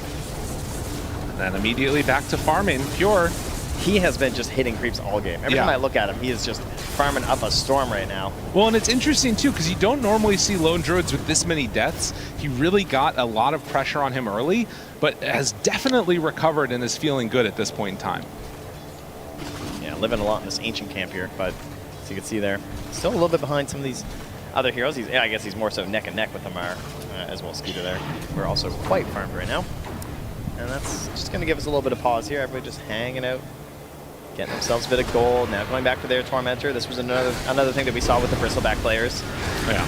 Just opting, I mean, with the core, they just go for the goo into the shotgun Aghanims. As support, you can goo it up a little bit first just to help yourselves get it. And Crit gets a little bit more help here. The Hunter's Boomerang here to try and amp up this incoming spell damage. That one will be a nice one for him. And resets the net worth between these two teams to just about even again. You can see it's really just a battle of the two mids not getting a ton of farm, bottom of the cores, but it's the position fours that have really stepped up in this game and are kind of carrying the load. Yeah, it is funny. Hoodwink and Snapfire, they're both super similar with how they can scale too, right? Yes. Not so much anymore. They nerfed a lot of those aspects of the little shredder, but you know, eventually it can happen. But Hoodwink, you get into that Gleipnir, feel pretty good about it. Smoke up from Falcons. They're not really in a position on the side of Tundra to get caught by this. Playing a pretty good defensive positioning. The question is, what are Falcons going to try and do when this smoke does not work? And is the answer just run right into Roche? Yeah, I think this feels pretty good for them. Pretty bold move. Tundra were really close to just getting it up top pretty much for free. Right now, they don't have any vision down here. They don't necessarily know this is going on. Well, they seem to be moving that direction, but maybe the call is just to give it up. I mean, they already left as well from Falcons. You know, they're gone too. Dude, they're just... Both teams just really worried about doing something too risky here in the pit. I mean, it is fair. The fights have tended to go the favor of whoever ends up and there's a in fresh that first jump. Just delivered to Crit. He's going to lay it down here. This is big. Now again, they don't want to jump this Ench and then get punished for it. That's why Whitemon runs in first. Steps forward, smoke breaks, immediately takes out that ward. They just can't jump him. Yeah, and now they walked into the pit, but look at this, Pure sending in that bear. All right, this is terrifying. The Invis Room, he sees everything. Pure is seeing absolutely everything on this map, right on top of Crit. Are they going to be able to get the initiation that they want? Jump forward, Arena down, catches onto 2, the fear comes out immediately afterwards. That bear Invis Rune was exactly what they needed, as they're going to take down Skinner to boot. They do lose the Snapfire, but look at that jump. What a performance. Tundra getting the perfect rune. Yeah, taking their time, right? Getting through the river, grabbing that, and Falcons, they're worried. They're trying to make sure they're in good positioning. First, they send in Whitemon, remove 1 ward. That's going to reduce your idea about what's going on already from the side of Falcons. And then an Invis Rune Bear. Like, hard to play around that. Didn't have enough detection down to try and find something like that. And that's going to give this Roshan right over to Tundra. Oh, as we see this replay. Just Ramses, I mean, you can't ask for anything better, right? Oh, yeah. They do it perfectly in sync. And the fear. Oh. Imagine if he had the shard on the Mars. I know. We're going to have the double shish kebab there. Not the play that Falcons were hoping to see in that one. Amar barely gets out, considering there's Nether Toxin feeding into him as well. That was so close to, yeah, just being another death that would have completely fallen apart. So Tundra managed now to get themselves a 2K gold lead and finding Snaking. Malrine is nearby. Ramses making a pretty bold move stepping forward, but with TAPSON nearby, they feel confident in this play. Snaking dropping lower and lower. Crit is in the area and just going to boundless and walk away. Still chasing here. They're going to find Amar. He's got to run. Double Gleipnirs finds him. Trying to escape, pops the pipe, does have TP, but there is no way that he's getting out of this one. And when the Horde catches up to you, they'll take him down. So Tundra firing on all cylinders after that Roche fight. Yeah, if you're Falcons, how do you reset a little bit here? You see what he's doing. He goes up top, he cuts the wave, gets some pressure onto this tower. 24 minutes to come down, see what's going on. Maybe even finish off this tower. Look at Ramses getting set up and prepared just in case. And yeah, you can see he's not going to go for it. In the meantime, this is what's barreling down your tier 2s. Yor starts to hit away at it with the bear. They take that tier 2. Still a tier 1 alive on that bottom side of the map. Yeah, but just happy to take all of the space, all of this farm. And does not feel good jumping into this, and the problem is that if you want to wait this out for the 3 minutes, TAPSON's going to have that Aghanim stuff by then, and then we're going to be nosediving. Yeah. Which, I mean, just seems like something he would have to buy to make this hero more interesting. That's true. It's like he found a way to play Viper. The only mobility thing. It's kind of a bizarre one, but of course the upgraded corrosive skin as well can be kind of nice for them, as we're going to get a quick pause here. Ready to voice line as per usual. Thank you. Thank you very much. Glad that ensuring that Sinner gets his voice line out there. Available now, in game. Nailed it. 16-16 with the 4K gold lead, Aegis in hand for the Viper, and Tundra. Not that much that they're afraid of at this point, but there is still a couple things, like if they can get a good initiation off, you know, Skidder finding somebody, who is like the ideal target that they open up on? I mean, that's a good question. It depends. Like, if you feel like you can actually get Ramses before it's BKB, that would be nice, because he is definitely the main thing that controls these fights. There's also the aspect of just like the minus armor onto someone like TAPSON, but because of the Aegis, you know, obviously he's going to be positioned up front. You don't really want to kill him first, so in a dream world, it's probably Ramses. Okay. That would be great. But, you know, obviously he knows this. That's why he is a BKB. That's why he has 2600 HP. He is a hard hero to jump. Well, on a smoke up. Now cooking forward. A little bit of an interesting one there. Just getting some extra move, the heal, and eyes potentially towards this Dragon Knight. Found. Sign sealed delivered and broken TP away. Not gonna happen. Oh, that was his 9-second BKB and used the as crowd. Well. They wait to make sure it's his TAPSON. Okay, yeah. Well, we can cheer. Yeah, okay, now good. they're looking for more. Snaking. TP's out. We'll be able to make that one work. Yeah, no more control left there. They're hitting quite a bit with this Aegis here. Pressure all over the map, reducing the farm area of Team Falcons. Couple of kills, couple of towers. Gotta say, this is going pretty well. Feeling good about themselves and what they've been able to do so far. And with a catapult in hand, see where they decide to go with this. It looks like they're ready to maybe go up high ground. Nobody's been able to deal with the catapult yet. Yeah, and there they go. Immediately in, Arena down, feared, a lot used just to find the kill onto Snaking, and in fact, Rams, as you can see, takes a lot of damage. Pure, the bear, ends up going down. Now the resummon. The rest of the team still far away. They can Underlord ulti it if they want, but this is dropping so quickly. Yeah, they're still holding mech here on Soxa. He has Greaves coming in here too, so this is not an easy team to push into. They just got to give up these racks. Immediately takes it down. You can see how quickly it happens. They come in, Tundra, take the full set of racks, and we'll see if they decide to stick around for more. Still a minute left on this Aegis. I mean, it's exactly when you want to go high ground, right? Because you have the Aegis on one of your heroes, and then you have Pure at level 18 on the Bear. So he's got the Gleipnir, he's got the Disperser, and he's got the last points there into the Bear Necessity. So you get an 80% stat bonus on these items. That's a lot. And he's also got a Pupil's Gift, so perfect. I mean, he does a ton of damage. Yeah, that's pretty nasty. So again, another situation where we've seen the early push-oriented lineup. I don't think we had thought that it was going to happen in this fashion, but Tundra now hold a pretty significant lead here in this game. Yeah, and they're holding that middle of the map. They're going to get themselves another rune. Going in for it. And it's what won them the last big fight. What more can they do? Nosedive at the ready. But maybe just going to try and secure the rest of those bottom towers there. Could be an easy pathway for them. As it is going to be reclaimed. And yeah, for Falcons, going to need to find ways to pick people off.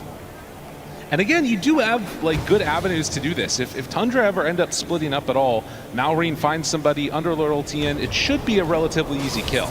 Yeah, they also have pretty good ways to just split push there. As you can see, the hero damage has been largely carried by crit there, 13.7k. Going to do something there on that Hoodwink. Spamming all over everybody, and that's going to be the Gleipnir. So they don't really want to fight you. They want to fight you at the Roche, right? Try and contest for the Aegis maybe, if it's still possible at that point. But for the most part, I'm thinking Falcons want to delay things out here as much as they can, because you're going to see Tundra move as a ball a lot of the time here. So if you can split up, push a lot of these side lanes out, maybe try and reduce the XP advantage a bit because they're grouping up, it's really the best thing you can hope for. But again, Tundra recognize that we are super strong right now, so they just want to push together. They do have a lot of big items that are queued up, and a decent amount of gold being floated too. So this 9k gold lead, maybe not a full indication of all of the build-up, but lead that they've got. A huge hit opens up, and TAPSON forced all the way away. That said, they were able to burn through that original bear. Ramsey's popped the BKB, jumps forward, wants to take down Skinner. Is it enough damage, though? It doesn't look like it. He's surviving through that. They miss on the bushwhack, but now TAPSON, he runs forward. They need to take down this Viper. It's not going to happen. Viper stands tall, and they jump in, find him, he gets out, just barely, as he is burning down in the fountain, but Tundra hit pretty hard. They were all in on that kill on TAPSON, right? Aegis was gone, this was their moment, they waited long enough for this, and not able to get the final kill there. The mech comes out, the heals are there, he's able to back away and then come right back from that high ground after surviving to dish out the big damage, get the break onto the DK. They did hold that tier 2 tower, though. Worth noting. It's one of those that becomes pretty important, I feel like, against the bear. Because if creeps get in on any of those other side lanes, suddenly you might just get mega. They're down here. They're actually hunting. Ramsey's jumped into one tree line, didn't find Malrine. Crowd trying to give him a little bit of energy here as we move into the 30-minute mark. As Tundra, just so strong right now. Very happy, I'm sure, to see that it's still there. Monkey King didn't sneak it away, but both teams, same idea here. Snaking and Whitemon can be grabbing the shards. So the hairball's out. It's something. They need whatever they can possibly get at this point. That is for sure.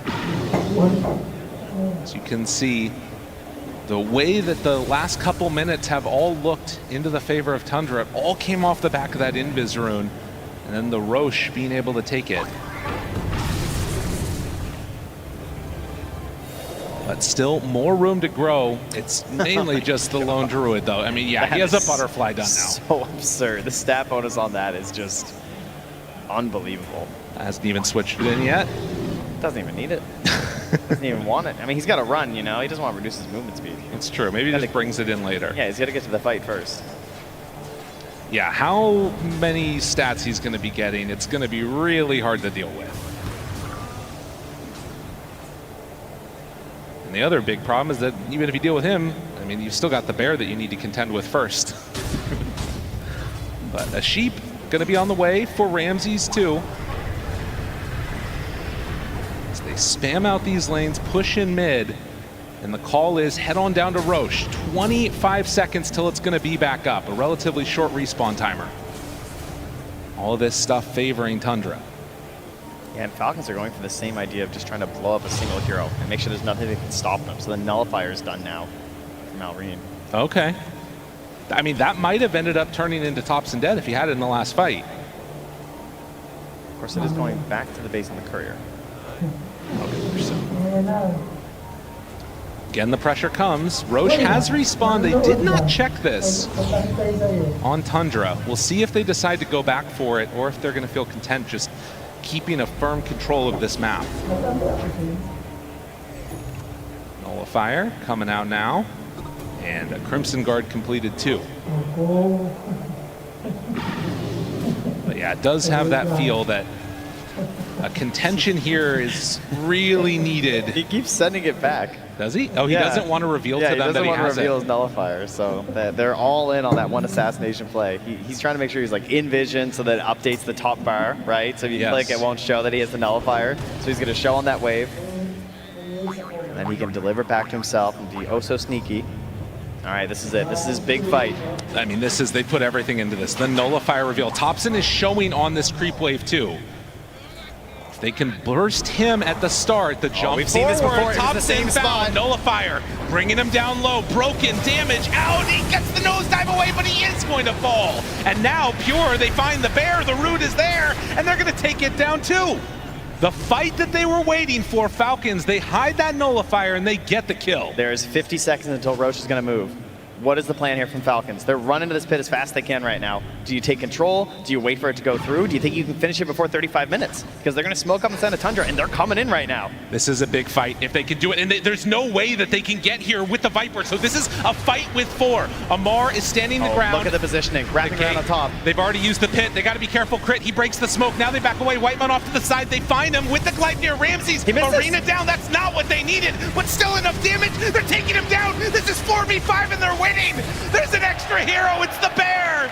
The bear does not care as they jump in from Skinner. BKB out from Ramses. Falcons trying to do what they can, but it's not enough. Even without the TI winner, they do it. Malrine's just going to TP out. He knows there's no hope. Roche going to run up top, but they will follow on Tundra. Trying to take that one down. Looking to secure this game number 1. Tundra in a great spot. 2 fights around that bottom Roche pit. I gotta say, again and again, it just feels like the same story of just Whitemon is just going in and giggling at them. Oh, just spronking along, right? And just, it feels like there's nothing he can do. And even though Ramses jumps in with the arena, it doesn't necessarily catch anyone, but it splits the fight. Malrine gets stuck on the bottom side. Crit also gets kind of stuck down here. And that's why Amir's just abandoned here. Speared north, so it doesn't matter if he's in the arena or not.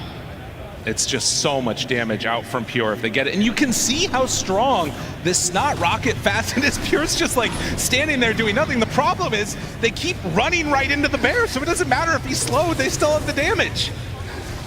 15,000 gold lead now and ready to walk towards high ground. Tundra on a warpath here in the lower bracket. See if anything can dissuade them here. I can't think much will. Oh, they're going to keep this pressure mounted. Keep running in.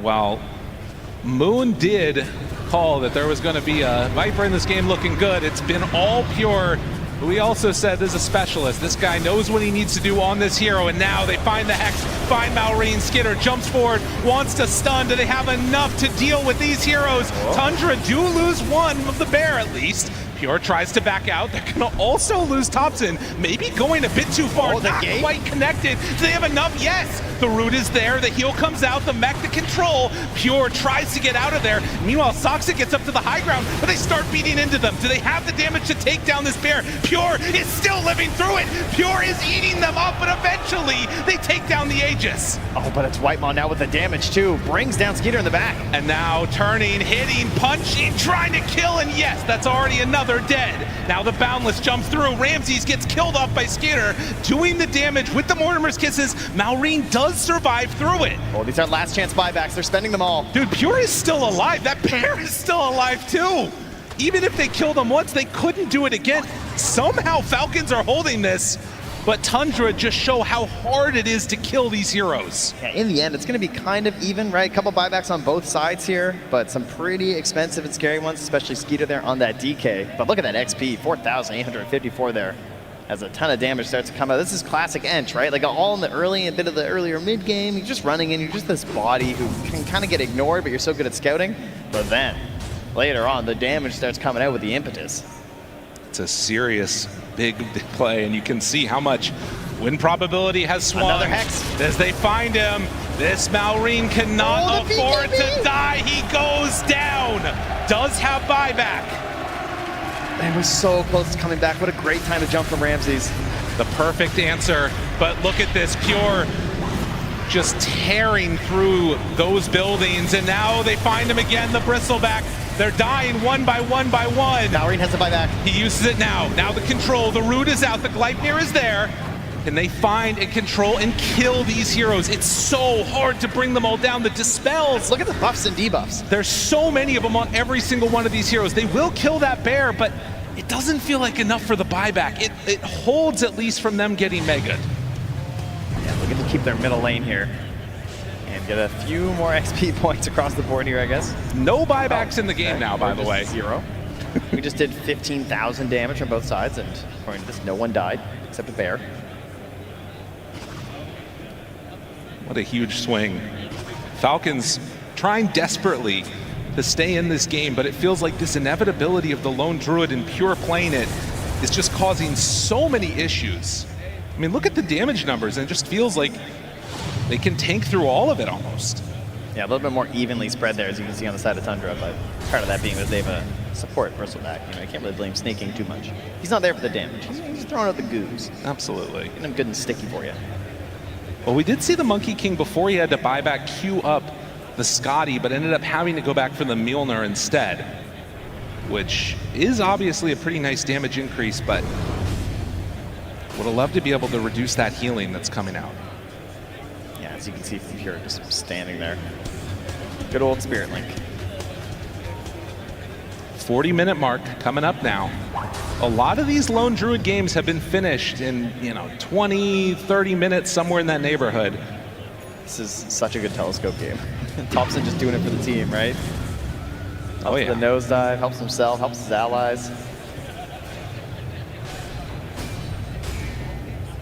And with Falcons, knowing that if they get up to your high ground, it's going to be real hard to stop it. But likewise, you're seeing Tundra show a lot of respect, not wanting to head up high ground again and end up losing a fight. That is how you let the game swing back into the favor of Falcons. So they'll wait for the next Roche. Still 3 minutes till it's capable of respawning.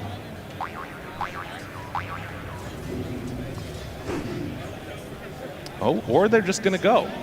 Well, I mean, there is a bit of worry about potential just pick off, right? And they obviously have that in the heroes inside of Falcons, so I think you've already shown that you have the Blink Hex, but you can stay together. You see how strong Pure is. I wouldn't be too worried. You don't have to overcommit, But, Falcons, if they could just dangle a hero out here, throw a little chum in the water, maybe they can start a good fight for themselves. Again, the buyback status, it's only Amar that has it right now. So if you pick off one hero, this all falls apart, except for Amar, who is going to show. Could think about a Hurricane play here. Send the bear in. The bear goes forward. They try and deal with it. Rooted. Gets the Dispel. Ramsey's still sitting there pretty as they'll walk into the pit. Pure is just daring them to fight him. It's really hard. He's going to throw on the Defiant Shell and head in. And now they move in. That's the tier 3 tower already. Gun starts hitting, but have they committed too far? It doesn't look like it yet. The nullifier's out. The BKB is there. Ramses. They cookie and they run away the main hero. He is lying in wait here on this Maris for that perfect opportunity. And they might just do it again. I mean, if you're Falcons, you're thinking about having to go up against Mega Creeps, and Ramses jumps. A great arena catches onto 3. Meanwhile, Maureen, though, jumps in with Skidder off to the side. Nobody's died in that arena. But the jump away, TAPSON with the Hurricane Pike, gets a little bit of separation. Saksa walks forward. That is the Bristle, dropping very low. Goo on everybody. Ramses is dead off to the side. Still the Racks are staying out. Great boundless strike. The jump in finds TAPSON. He's dead. Damage out from Wyvon. This Enchantress is hitting very hard. The buyback comes, but there's no buyback for Maureen.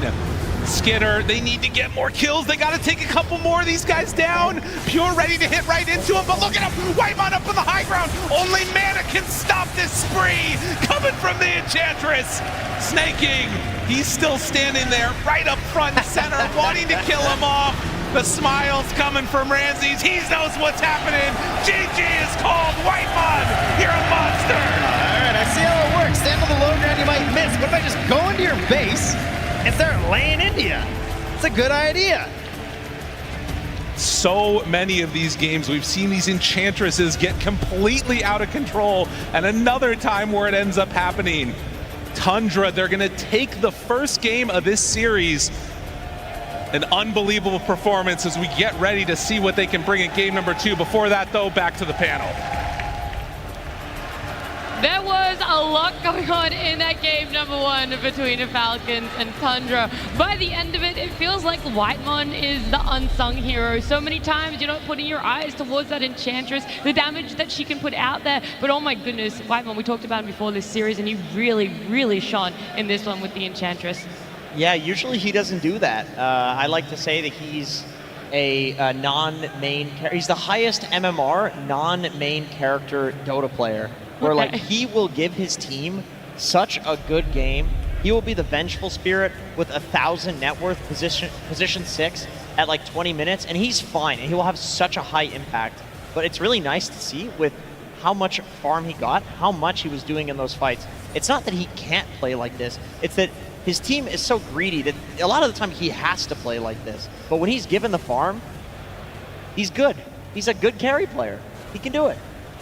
100%. I would say that it goes back to potentially laning phase as well, but it didn't really feel like there was much of a laning phase. This early game was all over the map here. I mean, we didn't even really have a mid lane. Yeah, I mean, that was the one person all over the map. It was Maureen. This mid lane matchup, it's not good for Monkey King by any means. And at level 3, we already saw he just tried griefing Pure's game by going bot lane over and over again, which gave TAPSON a lane to be in. Top lane as well, this support Bristleback didn't seem like it was doing a whole lot to help this Dragonite have a good lane on the top lane as well. And so they decided to get a little bit crazy in this game for Falcons. They were all over the place. It was actually working for some time. I was like, okay, this is actually working. They're getting kills everywhere on the map. Even Skeeter, as your carry, is playing like an offlaner. He's going Blink Dagger. He's buying a Mage Slayer. None of these players are playing to play carry. They're playing to trying to make this game very chaotic and make it happen in the early game.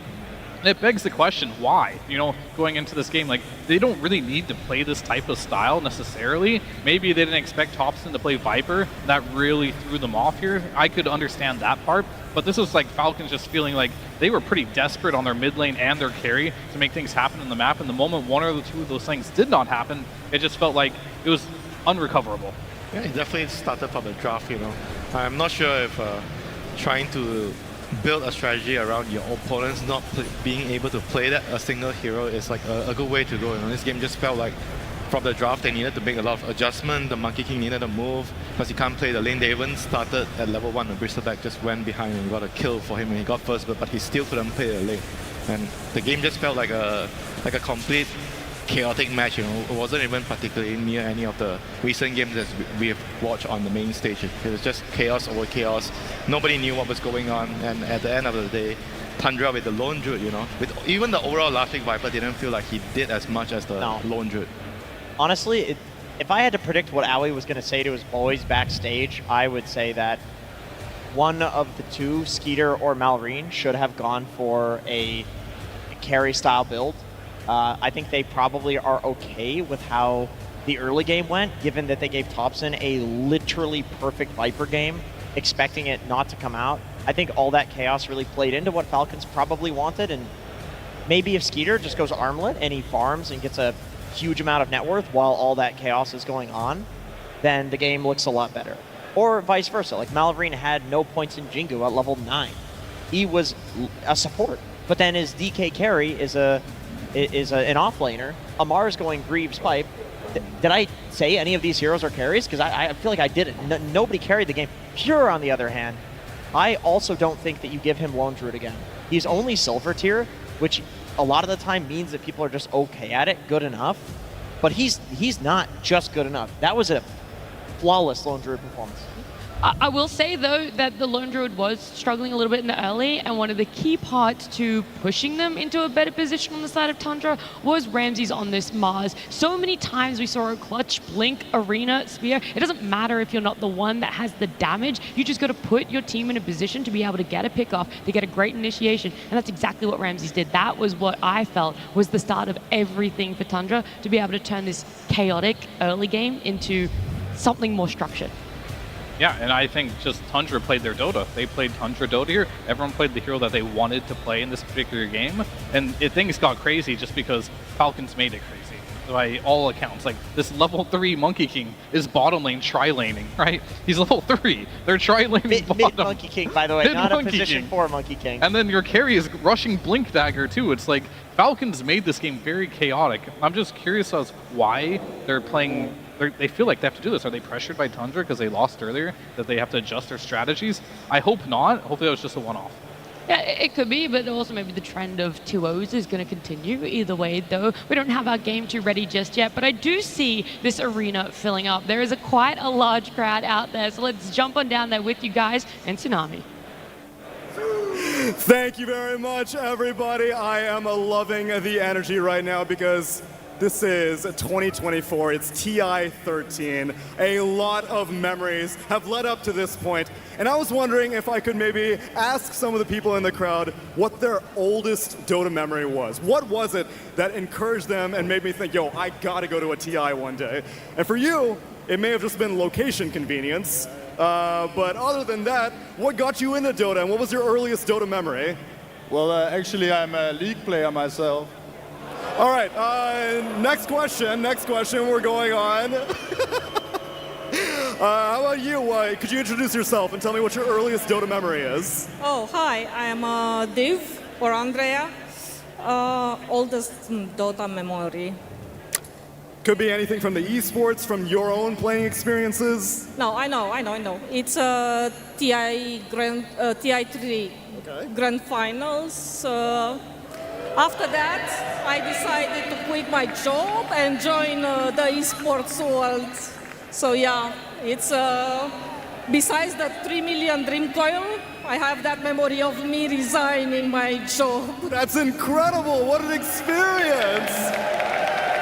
I'm so glad you're able to join us here in Copenhagen. How about you, my friend? Earliest Dota memory? It was TI1. Oh, wow, you go way back. All right, what do you remember from TI1?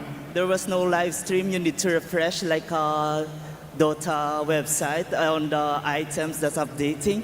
So it was Mineski that time that took down the Chinese team. It was a great moment for C Dota. Yo, any Mineski fans in the house right now? Vintage Southeast Asian Dota. How about you, my friend? Oldest Dota memory. Go back into the archives for me.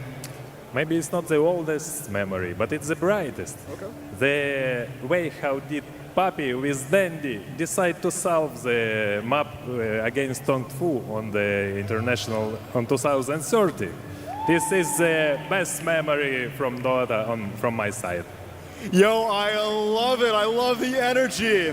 For me personally, if I had to think back, probably around TI2 era. I remember loading up Dota, seeing that blue loading screen every single time, and that was really my first time watching Dota esports in general. It was a formative experience for me. It was how I got into following competitive video gaming, and I guess just in general maybe enjoying the broadcast side of things. I never really realized the entertainment value that a panel can provide, and I think it really had a strong impact on who I became and how I joined this industry in general. I mean, the moments I had there, sometimes I feel like they still follow me around, but you know, you can't go back. You got to keep looking forward. That's it for me, though. I hope you on the panel also have some great memories as well. Look at that cheeky fan sitting beside Oh my God, Tsunami. there's Snare. Of course, Nevin. James as well. I feel like this man, all right, James, he is an enigma. When you least expect it, he just pops up. This face recognizable anyway. Great to see him there out in the crowd. Yeah, I'm actually a little bit speechless. I got to meet James for the first time last year. Not my earliest Dota memory, but again, one of those bright ones. Phil, what's your earliest Dota memory? My earliest Dota memory? Yeah. I like the trip down. Oh, you shouldn't have asked him first. Yeah, I mean, so back in 1950, remember a before game called computers Dota All-Stars and Reign of Chaos. Oh, God. Loaded up the map, and Pudge had like all these flies. I would go Oh, around I like them. this, where this is going. Yeah, he didn't have hook back then. You just walk down a lane and they just kill everything. It was really OP and not a very balanced game. Yeah? Is yours as old as that one, Winter? I remember everyone buying Blink Dagger and BKB give damage and armor. A big cool one. And Jenkins, of course. What is I remember running around the map hooking people as Pudge, and I was just feeling like I'm a killer guy, and then everybody else is the victims, including my own team as well. Yeah, I actually vaguely remember trying to learn Crystal Maiden and constantly getting hooked by Pudge, but I'm sure that there's no correlation whatsoever. No, I don't think so. No, yeah. No, I think mine actually was Monkey King coming into the game. That is genuinely my oldest Dota memory. So I'm a bit more of a recency. Yeah, a freshman in the Dota scene, as some would call it. But this Falcons and Tundra game, none of them are freshmen. Well, except for Mallory when it does come to TI appearances. But the rest of them, they've been around the block a number of times. Names that we've heard, names that we've seen on multiple organizations before. But right now, only one of them is going to be able to make it to top 3, make it to that final day for themselves. And Tundra, they are in a fantastic position to do that. The game 1 up. Pure was able to get the lone druid for himself. And I mean, simple answer, just ban it. That is pretty simple. I think that is what you should go for. I feel like they just got surprised by TAPSON's hero pool as well. So it's like, okay, maybe he can't play the Viper. He picked the Viper. They even did some cheeky things, put the Bristleback mid at level 1. You got first blood on Mallory's Monkey King. That was first blood. Still, at level 3, he felt like he had to leave the lane and couldn't come back. And it just made the lane really weird. And top lane as well, I must say this Bristleback 5, we've seen it twice now. 2 losses. I don't feel like it did Skeeter any favors in that safe lane there. He felt like he was in a position where he had to rush Blink and play like an offlaner. And when your mid feels like a support and your carry feels like an offlaner, that's not the position you want to be in. Yeah, they just need to keep things simple. You know, sometimes getting a simple strategy, getting a simple draft is just the way to go. You know, don't overcomplicate things. Don't try to be too cheeky and just play normal Dota. Can we lay all the cards out on the table here? I just want to hear what you guys think. It sounds like Falcons just did some weird stuff. It was for the fans. What? Fan service. What do you think the percentage is in terms of like their draft? Was that like an 80-20 outdraft? Was that like a 70-30? 90-10 for me. 90-10? Whoa. Serious? I mean, the Viper was just like the perfect hero there. Like, sure, TAPSON, he didn't play the hero like his Invoker. You know, he's not very comfortable with the hero, but he still did enough to win them the game. And they won the early game so much, and he made a couple of mistakes later, but he still could have won the game because the hero just had so much impact in the game. Yeah, I'll say it's 95-5. I feel like Falcons did way better than they should have with the draft they had. I was actually impressed in how they came back into that game, given the state of the lanes, because it was ugly. And even with an ugly draft, as they're kind of showing why they're such a good team, there was a point where like, wow, they kind of like came back from this deficit of laning stage where this Monkey had no lane, all of a sudden this DK has no lane. They were very creative on how they were moving on the map, especially the Monkey King. I think the Blink Dagger was the right choice. You can't really go for anything else. There would be no space on the map. So they played a complete outdraft pretty well, but unfortunately, if you make a couple mistakes given the situation they're in, you just lose, and that's just unfortunate for them.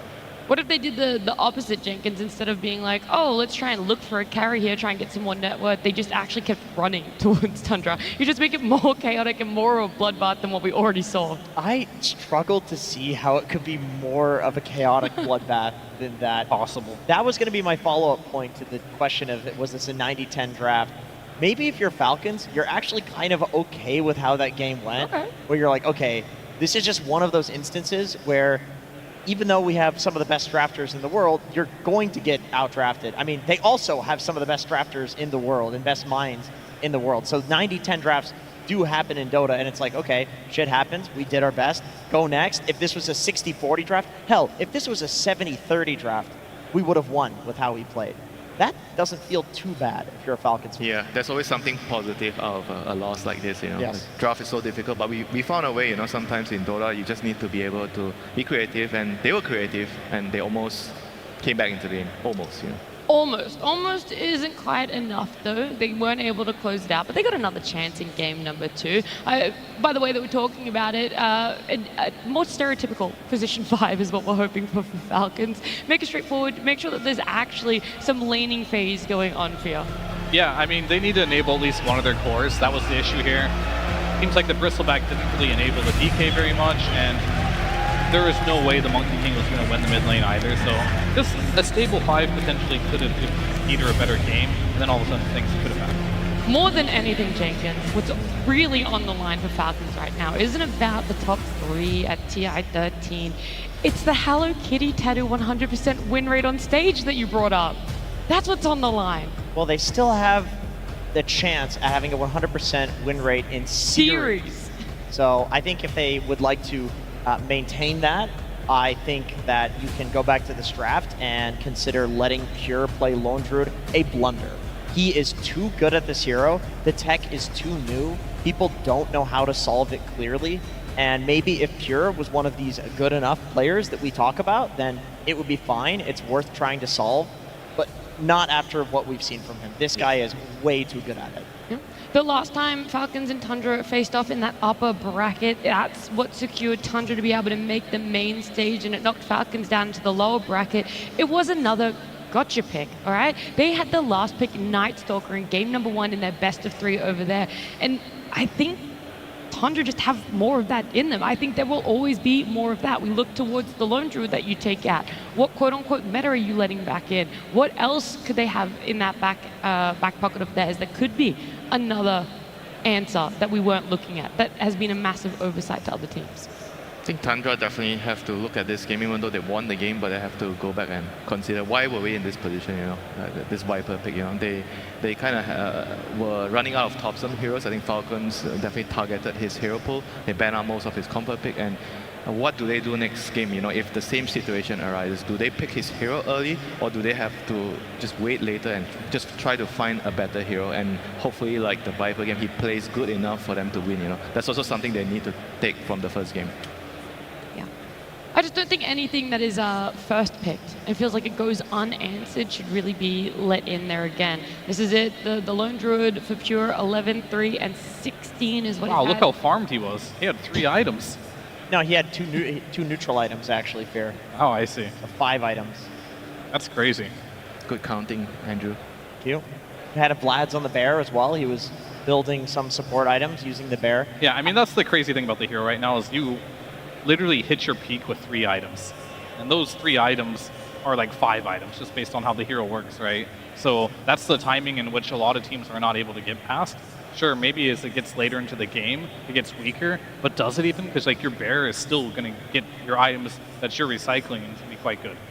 21 assists on Ramses. You know, I know it came up beforehand when we were breaking it all down and everything, but it really does go to show how phenomenal he is on this Mars. We already brought it up before that you can't keep letting him have this. They will pick it up whenever they possibly can. That's also something that is a big question mark around.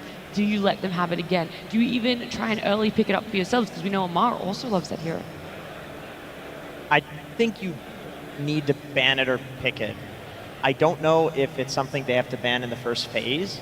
Like, I did like the idea of picking a Lone Druid and then kind of like baiting the Mars out. I think that's fine.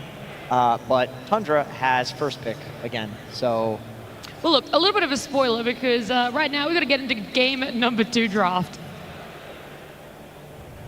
Falcons versus Tundra Esports.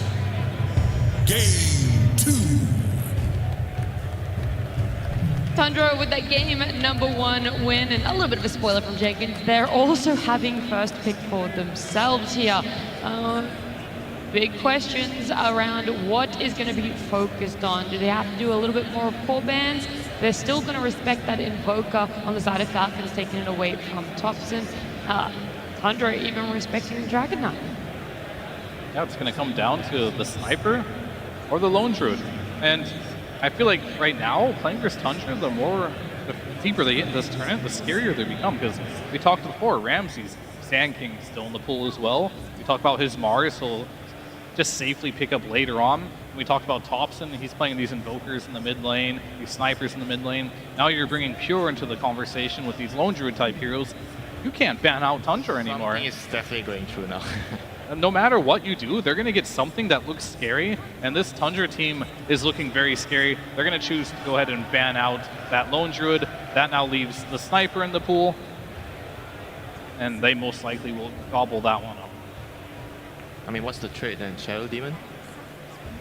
Sniper, Shadow Demon. I think at this point, I would so much rather a team have SD than Lone Druid.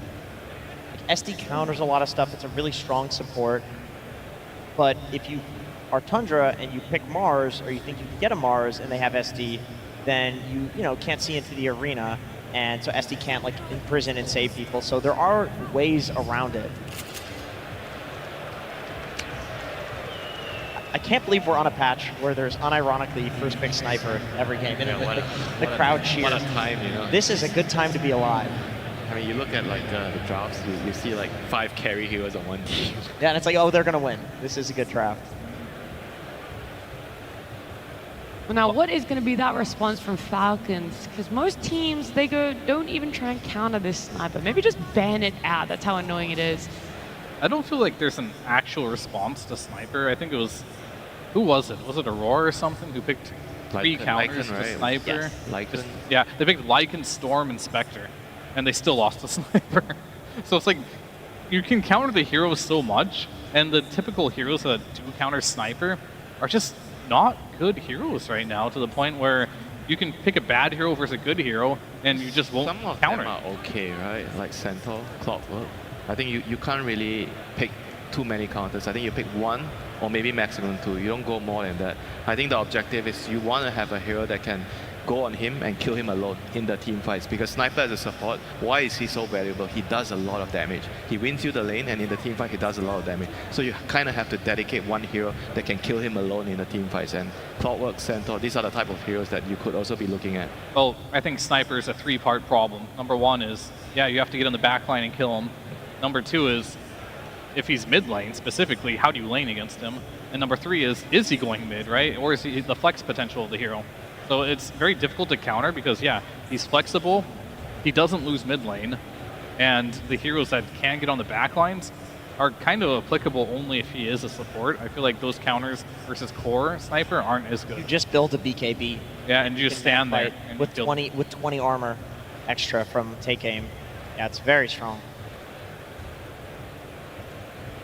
I do like the idea of the Centaur. I think that Disengage is also extremely good on this patch in general, but then again, Tundra, they might be given another Mars opportunity here. I was about to say, okay, ban the Mars. Right. Yeah, that's the right move. And then they pick the Centaur. Okay. Now going down Ramsey's list, probably. Yeah, there's no more. Kunkka. Oh, Kunkka's banned. Kunkka's banned too. There's no more offlane And heroes that Sand kind King. of fit that kind of role. Maybe Primal, but it's not as good as the other heroes. So the only other heroes he's played that are not banned is, I think, Alchemist, Slardar, and Night Stalker. Yeah. The rest have been banned, and the Alchemist game did not go well for anyone who didn't watch that game in the Road to TI. Slardar is very situational, and so is Night Stalker.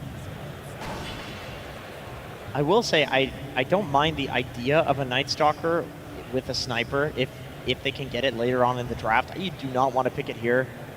Usually you want to be playing against like 2 squishy backliners that you can go on, you know, like SD plus Storm. That feels really good. Traverse Centaur, though, I feel like Centaur kind of hard counter I Night guess Stalker. You can just run away from the Night Stalker ult into silence. I feel like we're going to see a completely new hero from Ramses this game, because all the other picks he did pick, he picked later in the draft. Yeah.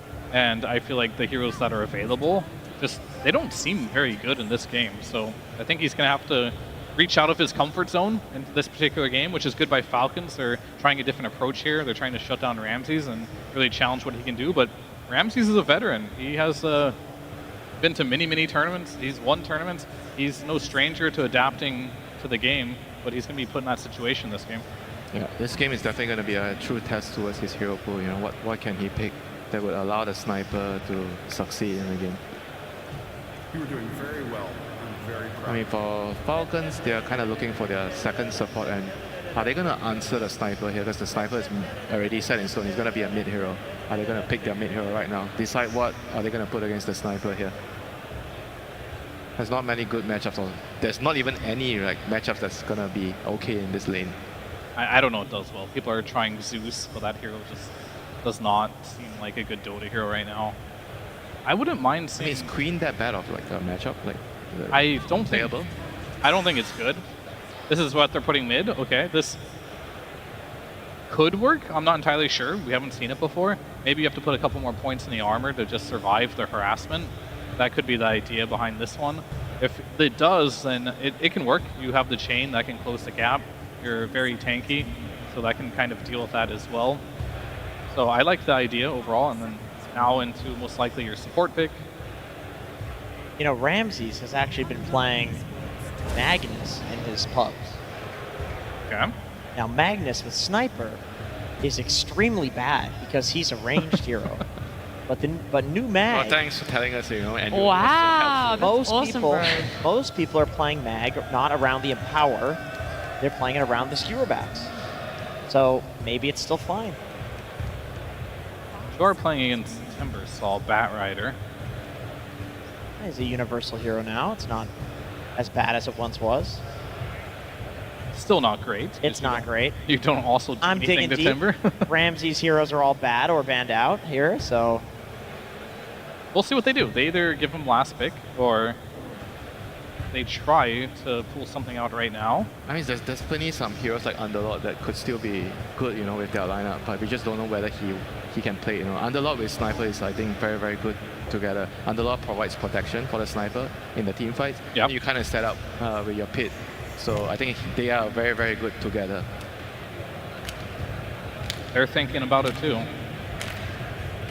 It's pretty good at kiting both the Bat and the Timber too, actually. Like, I understand Underlord is a strength hero, and Timber loves playing against strength heroes with the percentage damage, but you do not like playing into the pit, and also Underlord has percentage damage himself. All right, Doom it is. Oh, Okay. I forgot this hero was in the pool. Yeah, but Doom... Because we were talking about Ramses, right? Yeah, that's true. But this could fit his playstyle. He likes... I mean, it's a little different from what they're used to. I think at Ramses, obviously he played carry most of his career. He knows how to farm. He knows how to get items. It's more about how Tundra functions as a team.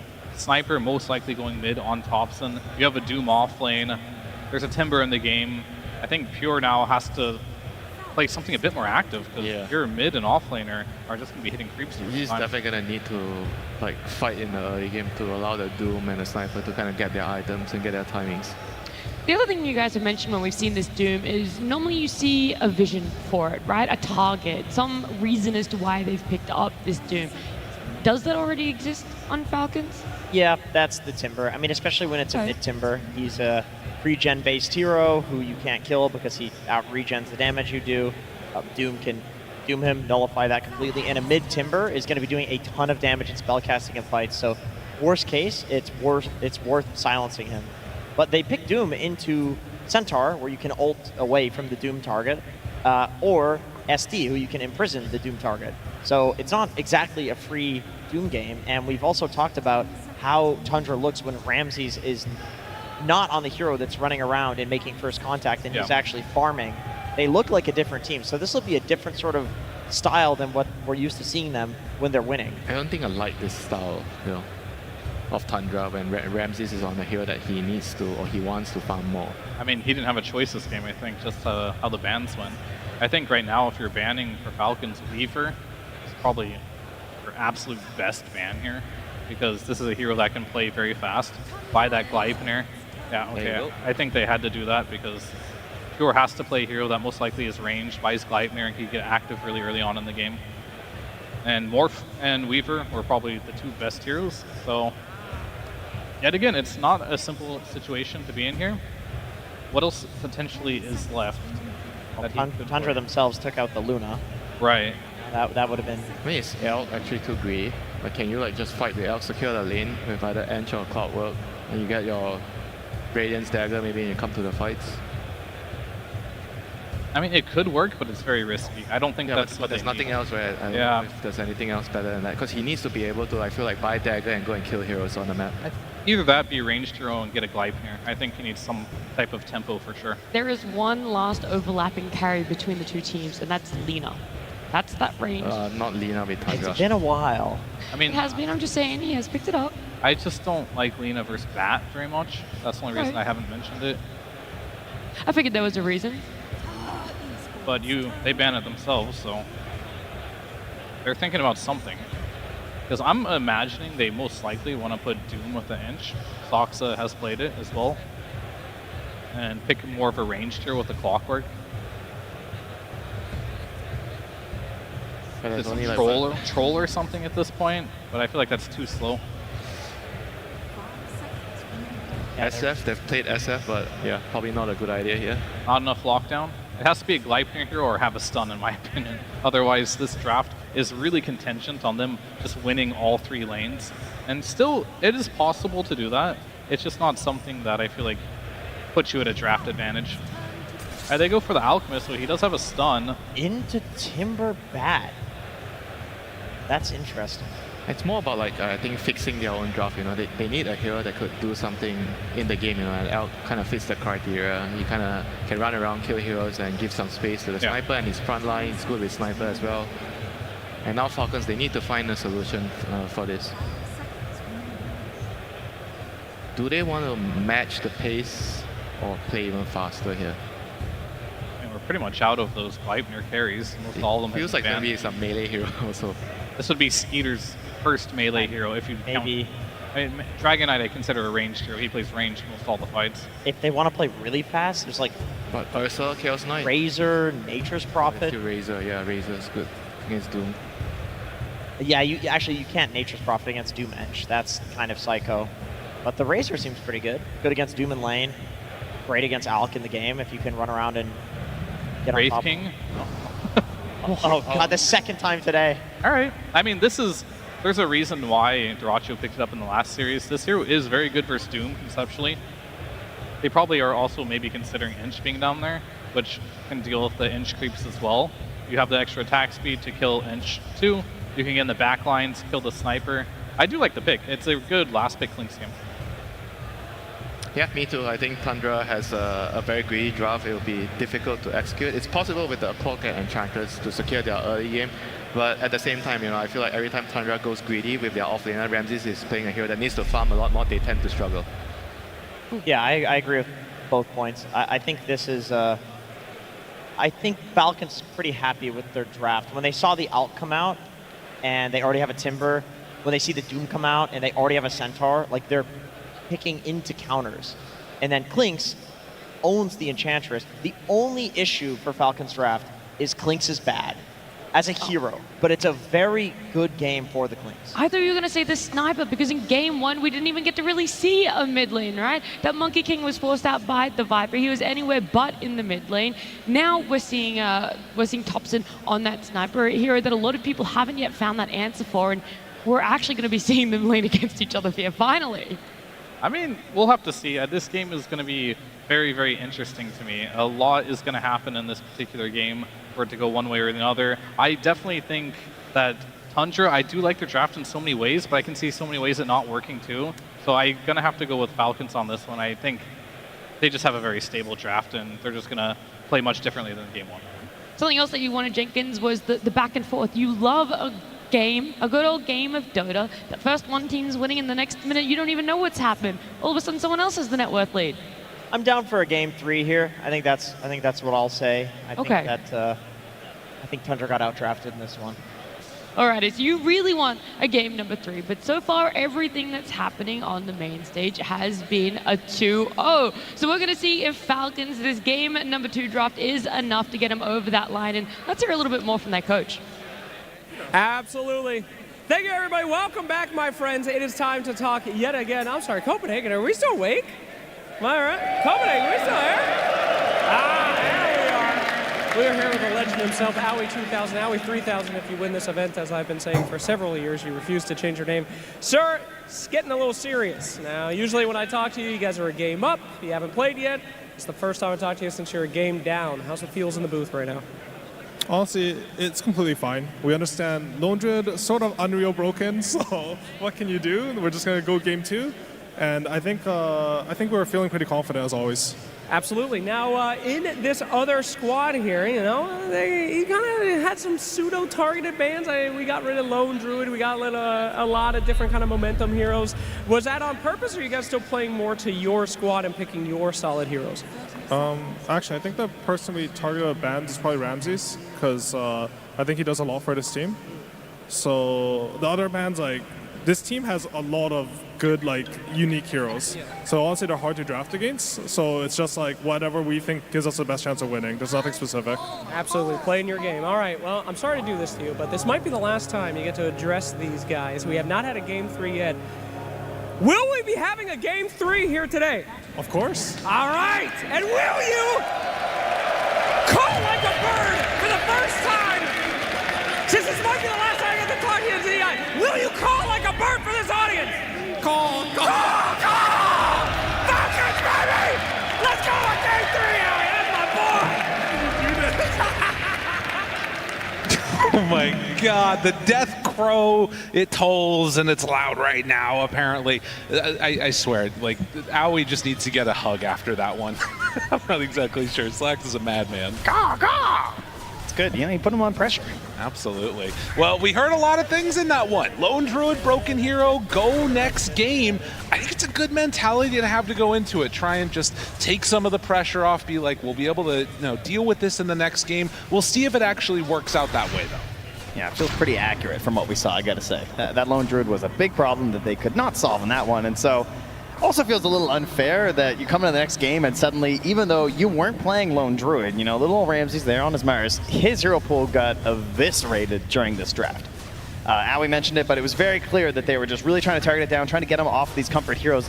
And he winds up on the Doom, which is kind of funny, because back when he used to be a carry player, he actually used to bust out the carry Dooms and the carry Beastmasters at times. So out of the offlaners available, he's one of the two that he's certainly very comfortable on, but it's not as playmaking as these heroes that they've been using on him so far this tournament. Right, and a lot of times this Doom has occasionally looked really bad in this tournament, and sometimes it's looked amazing. It's looked like it's the most important hero in the game. So we'll just have to see how Ramses is able to play it in this one. But of course, the other big switch up, which you talked about already, is going to be Pure playing on the Alchemist. The timing that this hero hits, becoming the most farmed hero in the game, and then just ending it, that's what Tundra are going to try and do in this one. Yeah, I think it was a good pick for a lot of reasons there, too. Like, not only just the timing it's going to hit, but this ability to give a little bit of space to the sniper in these fights. You look at it, like, you had the Clock and the Ench, the support duo, and the Ench, we've seen Whitemon sort of get in and scout, but it's at some point, like, you kind of get ignored a little bit in the fights, and you're not this, like, meaty body in the middle. And the Alk and the Doom and the Clock are going to be this nice little trio that can really give the space here. So your sniper can just peep away. Right, in that ghillie suit, keeping some distance. Sucks taking a lot of damage there. Needs to back away before the sticky napalm stacks up too much on him, but not going to be brought down in that first blood.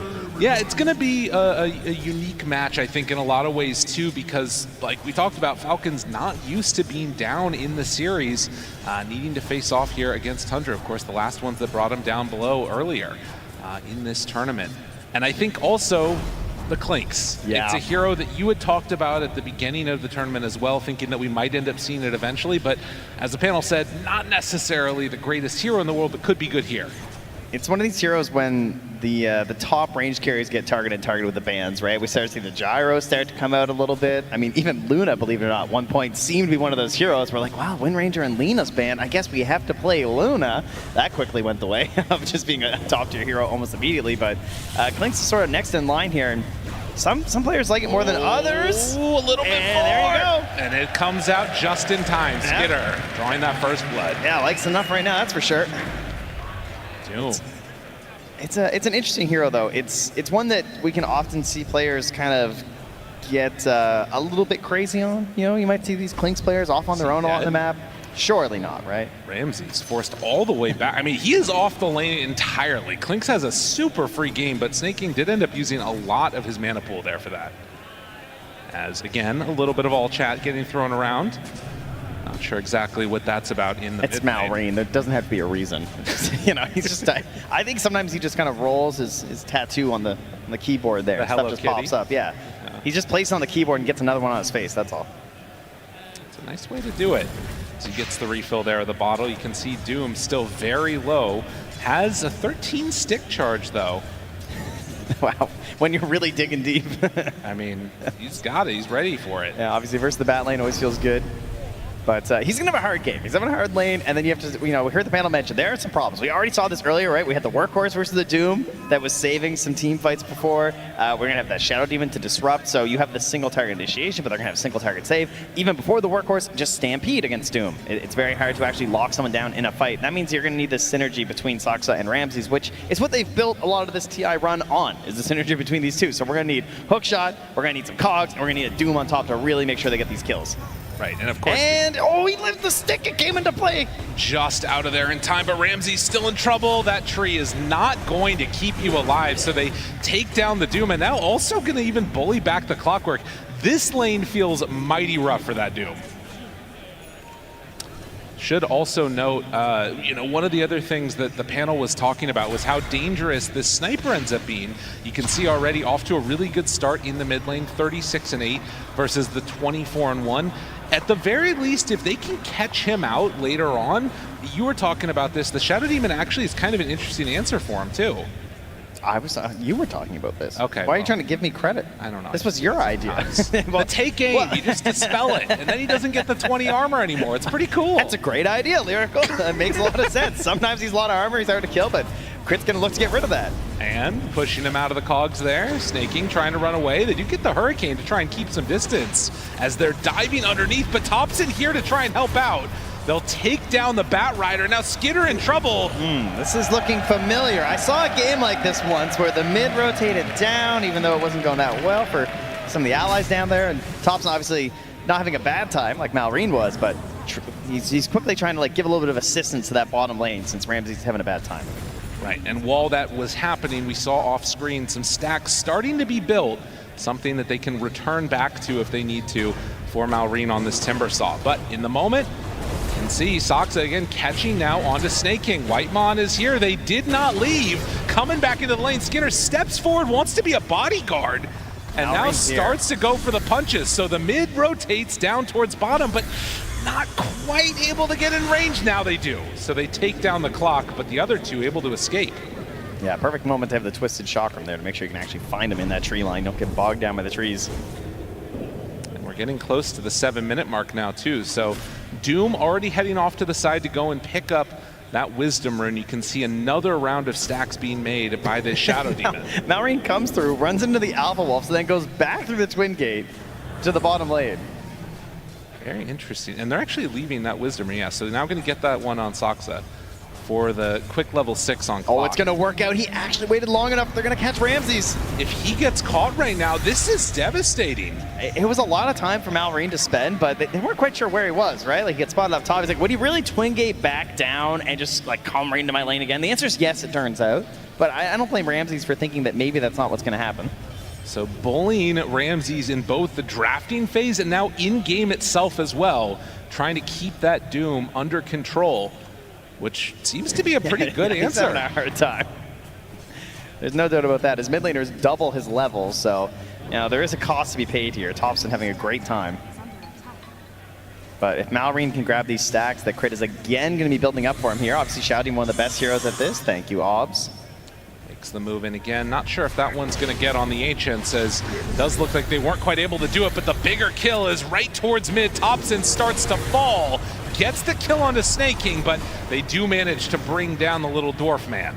Yeah. Skinner making that rotation to help out, and now looking for the clock, gets the slow briefly, still looking for a chase down, here, huh? And yeah, there's a stack and a chance for some more damage.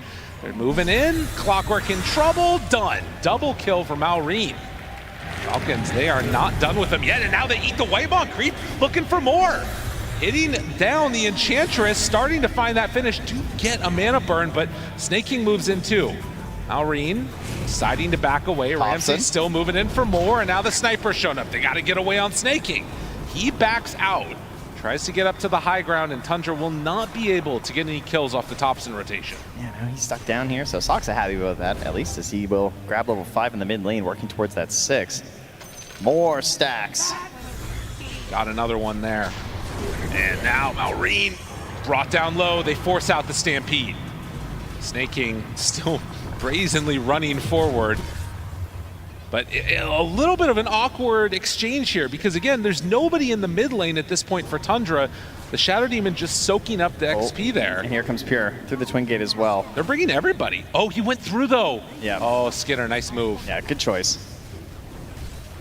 So they bring numbers, and this is all for a tier 1 tower that's definitely going to fall. But are you happy committing all these resources for this? Sox is still hunting, of course. Wants to set up here up top. Doesn't have level 6 though, so not super easy to create a turnaround play. Still, you can see the power of this Tundra lineup when they do get all together. Falcons respecting it, not having the Stampede up and online. Deep wards placed into that dire jungle too, up on the top side of the map. This one is close to getting dewarded, but does look like, at least for now, if they make that move up, they'll be able to take it down. 1 point reactive armor here. I've seen some Timbersaws die to this versus Ench, right? That's not going to happen here, right? Oh, is he going in too far? No, he just gets the kill. TAPSON walks forward and just punches Crit to death. Up top, maybe an opportunity. They find him. Amar turning, punching. The Doom is dropped, and now in trouble and going to fall, though. Malrine, they're stepping forward, wanting to do what he can. Ramses will get that kill with TAPSON in tow. So the first usage of the Doom does secure a kill on the opposing offlaner. TAPSON running around here, but he's helping out, right? He's securing some final kills onto people. He's not getting super poor, and that is space for Pure. Yes. As it is definitely a very stacky game here, so concoct onto himself here just for the AoE damage. You can tell all your friends you're doing it on purpose now because the pro players do it. It's okay. Absolutely. And again, an unbothered Alk at this point in the game is a really scary proposition. Only level 8, but a lot of CS, and now Whitemon starts to die. They're going to pop that Stampede. Hook shot in to try and interrupt this battle, but they've already got him. TAPSON in trouble, no chance for a take aim. He is going to die. And just like that, they lose 3 on Tundra for the 1. Yeah, and at the same time, Amar was actually jumping as well on Ramsey's mid. Drove him back a little bit there too, whittled him down. So lots of good pressure across the map here from Falcons. 11-8 on the stacks. Crit carrying the heavy load there. Oh yeah. As now, Skeeter trying to get aggressive here on the early Clinks moves. Finds him. Ramses over to the side. Didn't like it. Yeah, I mean, wise decision, I think. There are people moving in. Does have the full Deso done now. But you've got Midas and Radiance completed at 12 minutes. I think if you're Falcons, you need to try and sort of get some pressure on, because if they're free to just farm and there's no towers being taken, they're going to accelerate so quickly. Yeah, I'd be curious to see how Ramses plays this with the Midas too. Does he try and get a blink and just kind of throw his body in and just accept that, you know, if I can start the fights off with my Clockwork, it doesn't matter because my Alk and my Sniper are so farmed? Or does he want to try and ensure that he's actually going to scale and catch back up to them? Right. That's a fair point. Could be one of those sell of the Midases that we end up seeing here. Time will tell. But at least at this point, you can see Falcons willing to start to pressure a little bit more quickly. That is a Diffusal Blade Sniper. I mean, we all remember the Gyrocopter Diffusal Blade. And yep. If you think about the heroes that are in this game, losing all that mana is going to be a real problem. It really is. You know, Clinks is kind of one out. It's not one you think of, but there's a reason you buy Arcane Boosts, right? Like, you're spamming quite a bit. It's pretty low in terms of a mana pool for him. Timbersaw's obviously desperate for it, and Centaur is just, he's just not the brightest guy. No. 483, that's like nothing. They've got really good spells on Falcons, but if no mana, you can't use it. That's how the game works. Not enough you're for it to Huskar. do my power. Shout out to everybody that remembers that one. As a smoke up comes now, Timber and the Shadow Demon. If you find somebody at this point with this SD ulti, it should be a kill. Oh, that's the one they want, the upward spot. That's a really good one to get right on top of TAPSON, in some trouble, and already gonna be found, going to drop. Don't even watch them while they do it. Just take him down here. Whitemon going for a solo sneak here, and yeah, he's good. That's This is gonna go to him. They'll be getting both Wisdom Runes here on Tundra. A nice pickup after losing your mid. Yeah, that is some nice little benefit. Whitemon Ench, game 2. We saw how strong he was earlier. Falcons wanting to break the curse of the 2-0s so far. See if they can force this to a game 3. Well, they popped the dust. Hear the charge up, jump forward, find him. Blade Mail already out. Maybe a little bit too afraid to go on to Amar. Twisted Chakram, Whitemon starting to fall, and Malrine takes it. If you can kill an Enchantress like that, that is a problem for Tundra. Yeah, I mean, Sox is thinking about it, right? He's here smoked up. He has the hook shot. They want to go. And a Blink Dagger just bought for the Centaur. If they're not careful, now the problem is Skitter. Jump right onto a hook shot, hits onto the Ancients, but it's still not going to matter. More than enough. Crit, they want to come in and steal these. This is a really big get if they can get it. Tundra, though, if you stick around too long, maybe you end up dying to all of this here. They have this ward covering them. It's really hard to get in as Falcons. Moving in, Crit, they manage to come on forward, and he does take away a few of those Ancients, but still, Tundra, a great play as they take down that Clinks and steal the stacks. Yeah, great use of that ward. It's probably going to get dewarded, but you gained a lot off of it, right? So, in fact, Pure maybe even thinking about trying to grab somebody nearby if they come and go for it. Always an aggressive player. That would be a pretty bold move if he ends up going for it. He's still just standing there. Yeah. They're waiting because they know that somebody would come and try and take it away, but you can see Falcons respecting that type of a play too. They're not going straight for the D-ward. Yeah, well, Amara has his Blink Dagger now on the center War Runner. Malrine's coming to join up. Force Staff as well on Crit, and they have a smoke, so probably clear this wave up. Yeah. Use the Death Pact, grab the catapult. Oh, the hook shot. They have the Force Staff save. They want to take him down, but the disruption's already been used. Now Chakram's out. Pure jumps in, wants the stun, tries to find it, gets the kill. Now Amar in, but taking so much damage. Still Pure super low. They're going to use the lasso onto the Doom. So Pure, he actually manages to survive through it. Oh, and the jump forward from Thompson, going in aggressively, trusting in the Amplify Damage rune. You gotta be careful. Pure still just playing on a knife's edge right here to the side. Oh, Amar! And he hits it just when they need it. Amar with the stun, now looking for more. Can he manage to get out of there? They don't quite have enough damage. Ramses is low, Malrine completely out of mana. And just like that, the end the fight. Salvaging what could have been a really bad go for Falcons. Oh, this is why you always stay around a low HP, folks.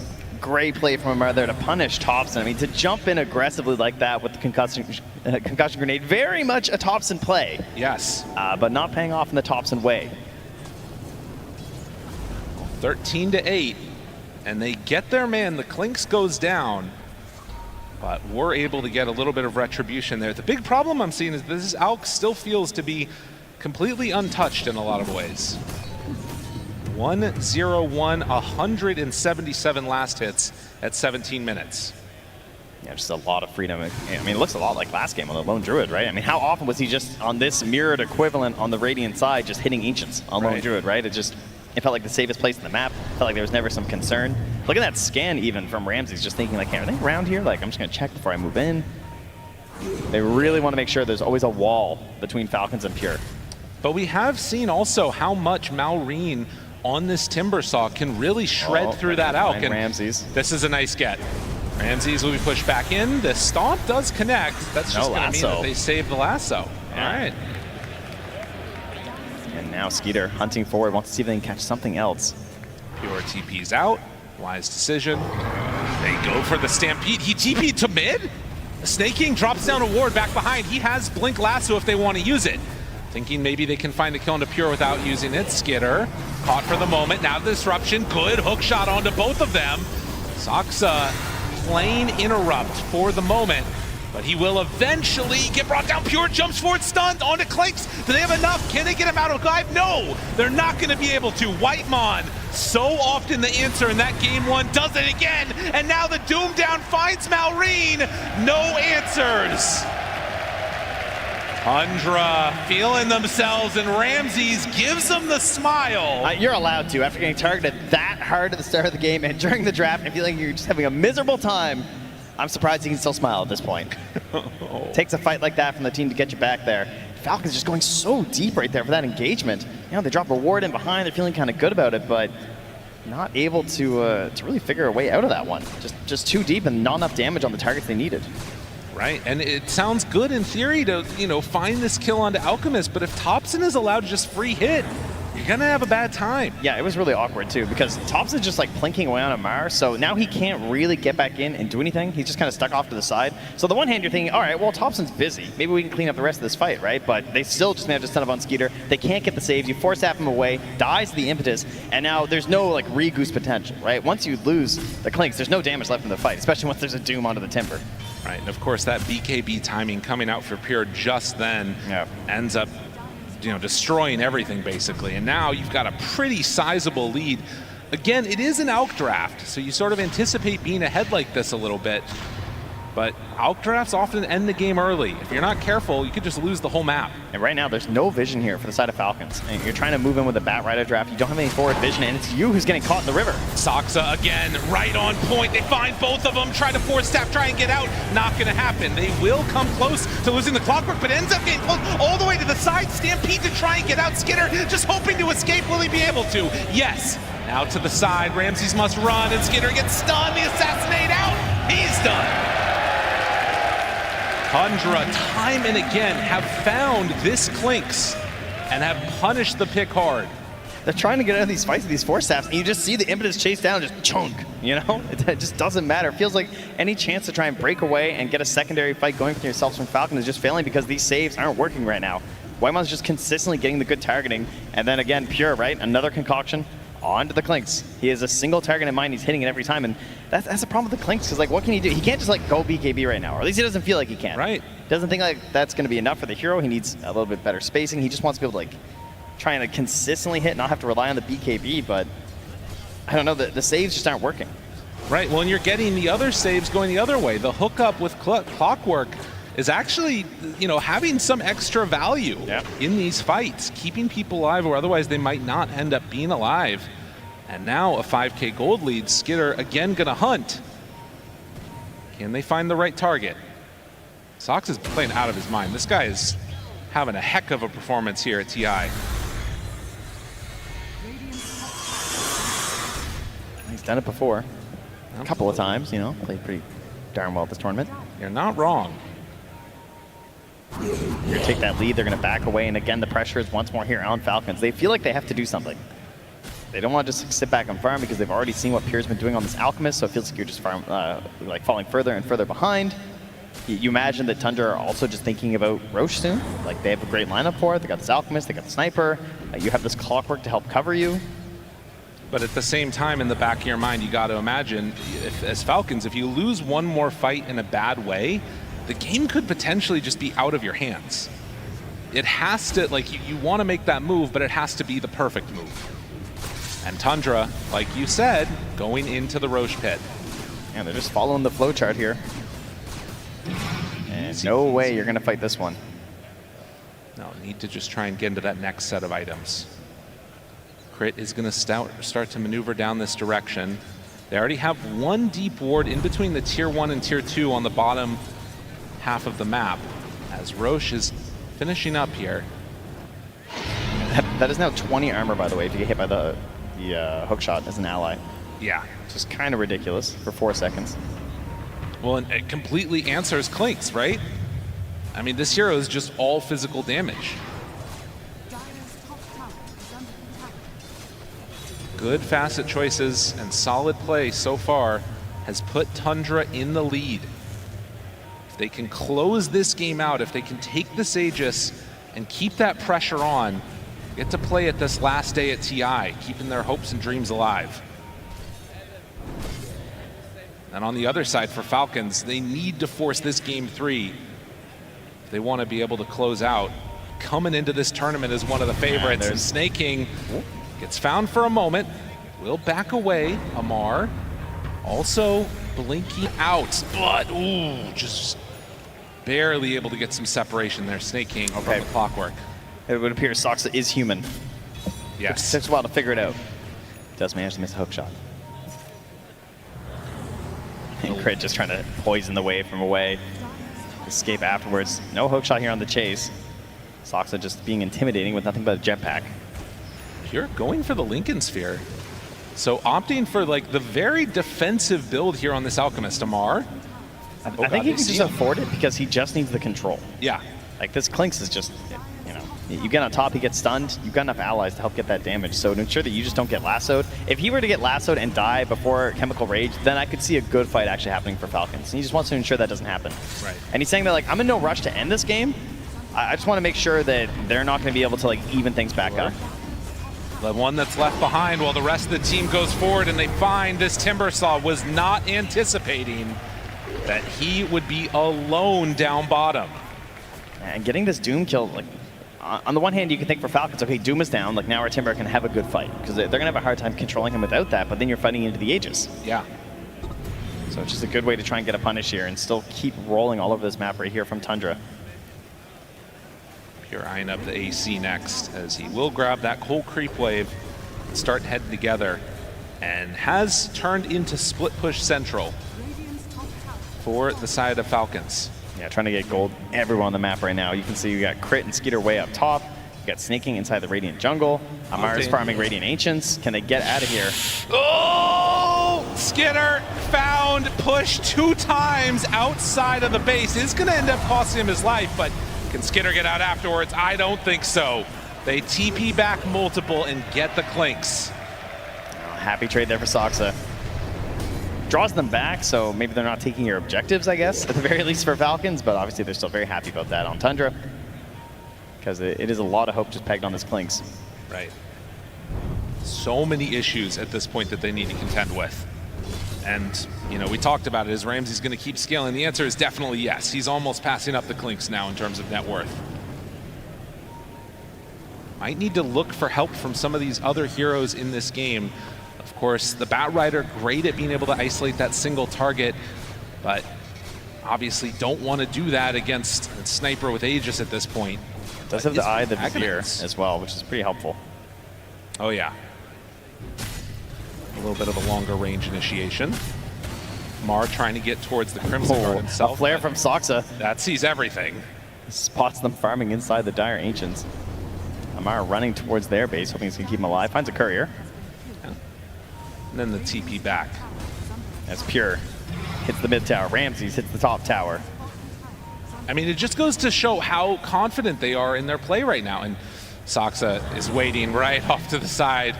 I mean, this is a free kill if they want it, if they want to bring numbers back. But at least for now, it doesn't look like that's what they're interested in. Going over, Pure suns himself underneath the tower. Wait a minute, this could be an opportunity for them. Already dead on one. Maori needs to back away from the sniper. And trying to hunt, trying to find. Crit gets him! They drop down the ulti immediately onto this sniper, dropping lower and lower and dead. Can they do it a second time now? Clockwork has shown back up. They got to back out on Crit. Crit is in trouble. Stampede, run forward. The blade mail, it's out. Compton hitting himself, doing a lot of deeps. They run in with Malrine, trying to do what damage they can, but there it is. Already onto him through the BKB. They will find and kill Malrine.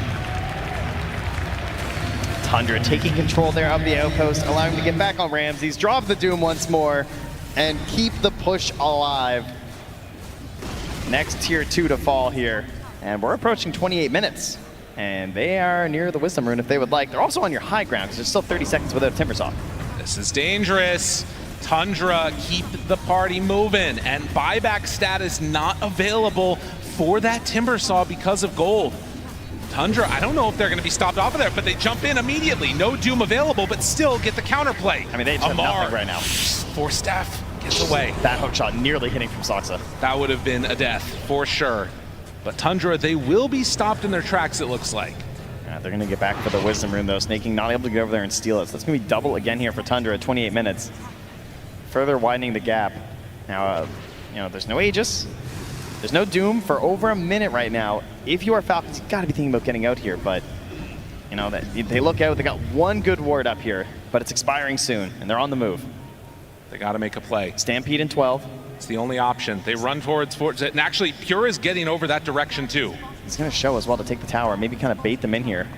Could be an opportunity. There goes that ward, though. They've lost their forward vision. Snaking's got one obs. Who can they find? I don't know if they're going to be able to get it. I mean, it looks like Tundra is prepared for this. They're circling completely. Yeah, they're so ready. They know exactly what's going on. All right, Soxa, go get him, buddy. He's holding the gem. Oh, which means he might find Skeeter. And a full AC done now for the Alchemist. As if they're running enough problems already with the hookup. And more armor. More attack speed. Snaking still smoked, about to wear out though. Does have 2 more in his inventory. Do they want to play around this vision here? Drop it down and then look for a fight? It doesn't look like it. I mean, you've got to be super careful with your wards and make sure you're getting something out of the map. The other thing is that they know that Roche is going to respawn on daytime side, so they're trying to get stuff set up over here too. Jump in, find him, Doom. Caught, down to half HP, dead. That's the Clinks. That is what you want. You look to farm up to get to this point where if you can isolate a single target, they just get blown up immediately.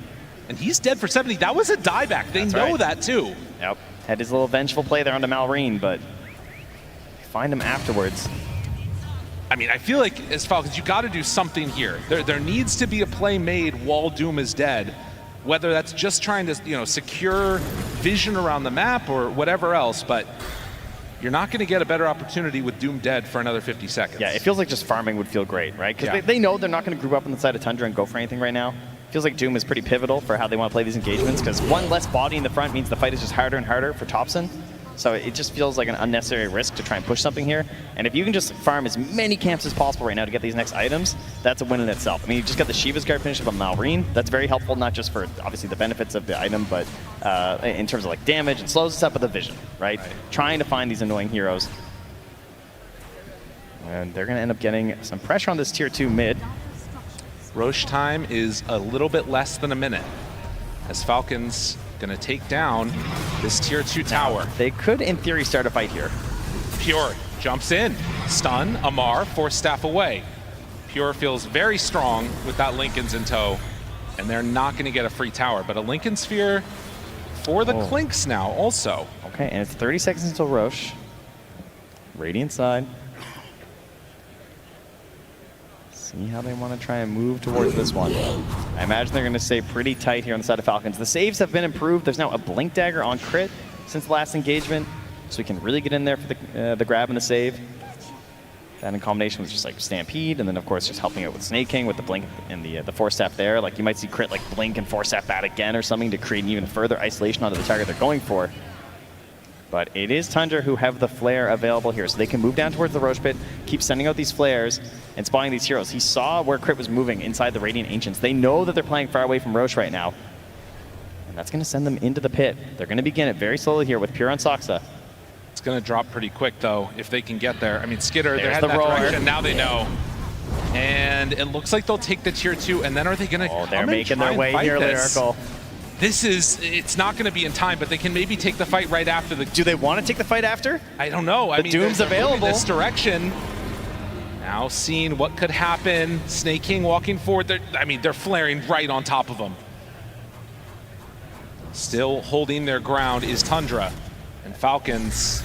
I think that's a wise decision. Yeah, they're not going to go for it. Doesn't feel like going into this one is going to do you many favors.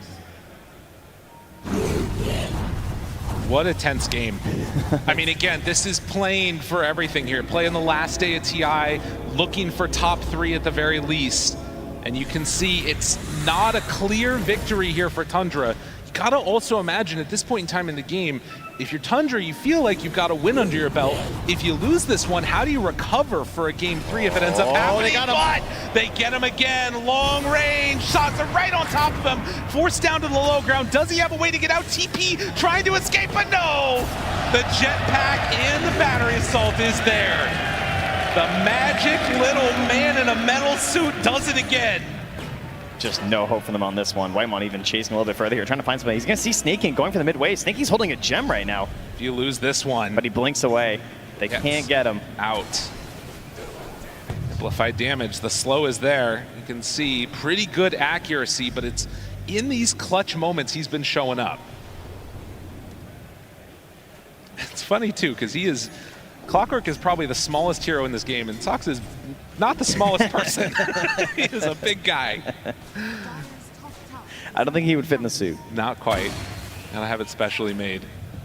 19 to 18, 8,000 gold lead. Oh, we got the rally troops down here. They're ready to move. Oh yeah, raise those dead. Pure, again, ready to jump. How ambitious is he feeling? Well, just willing to stun himself. But a smoke up. They want to defend this if they can.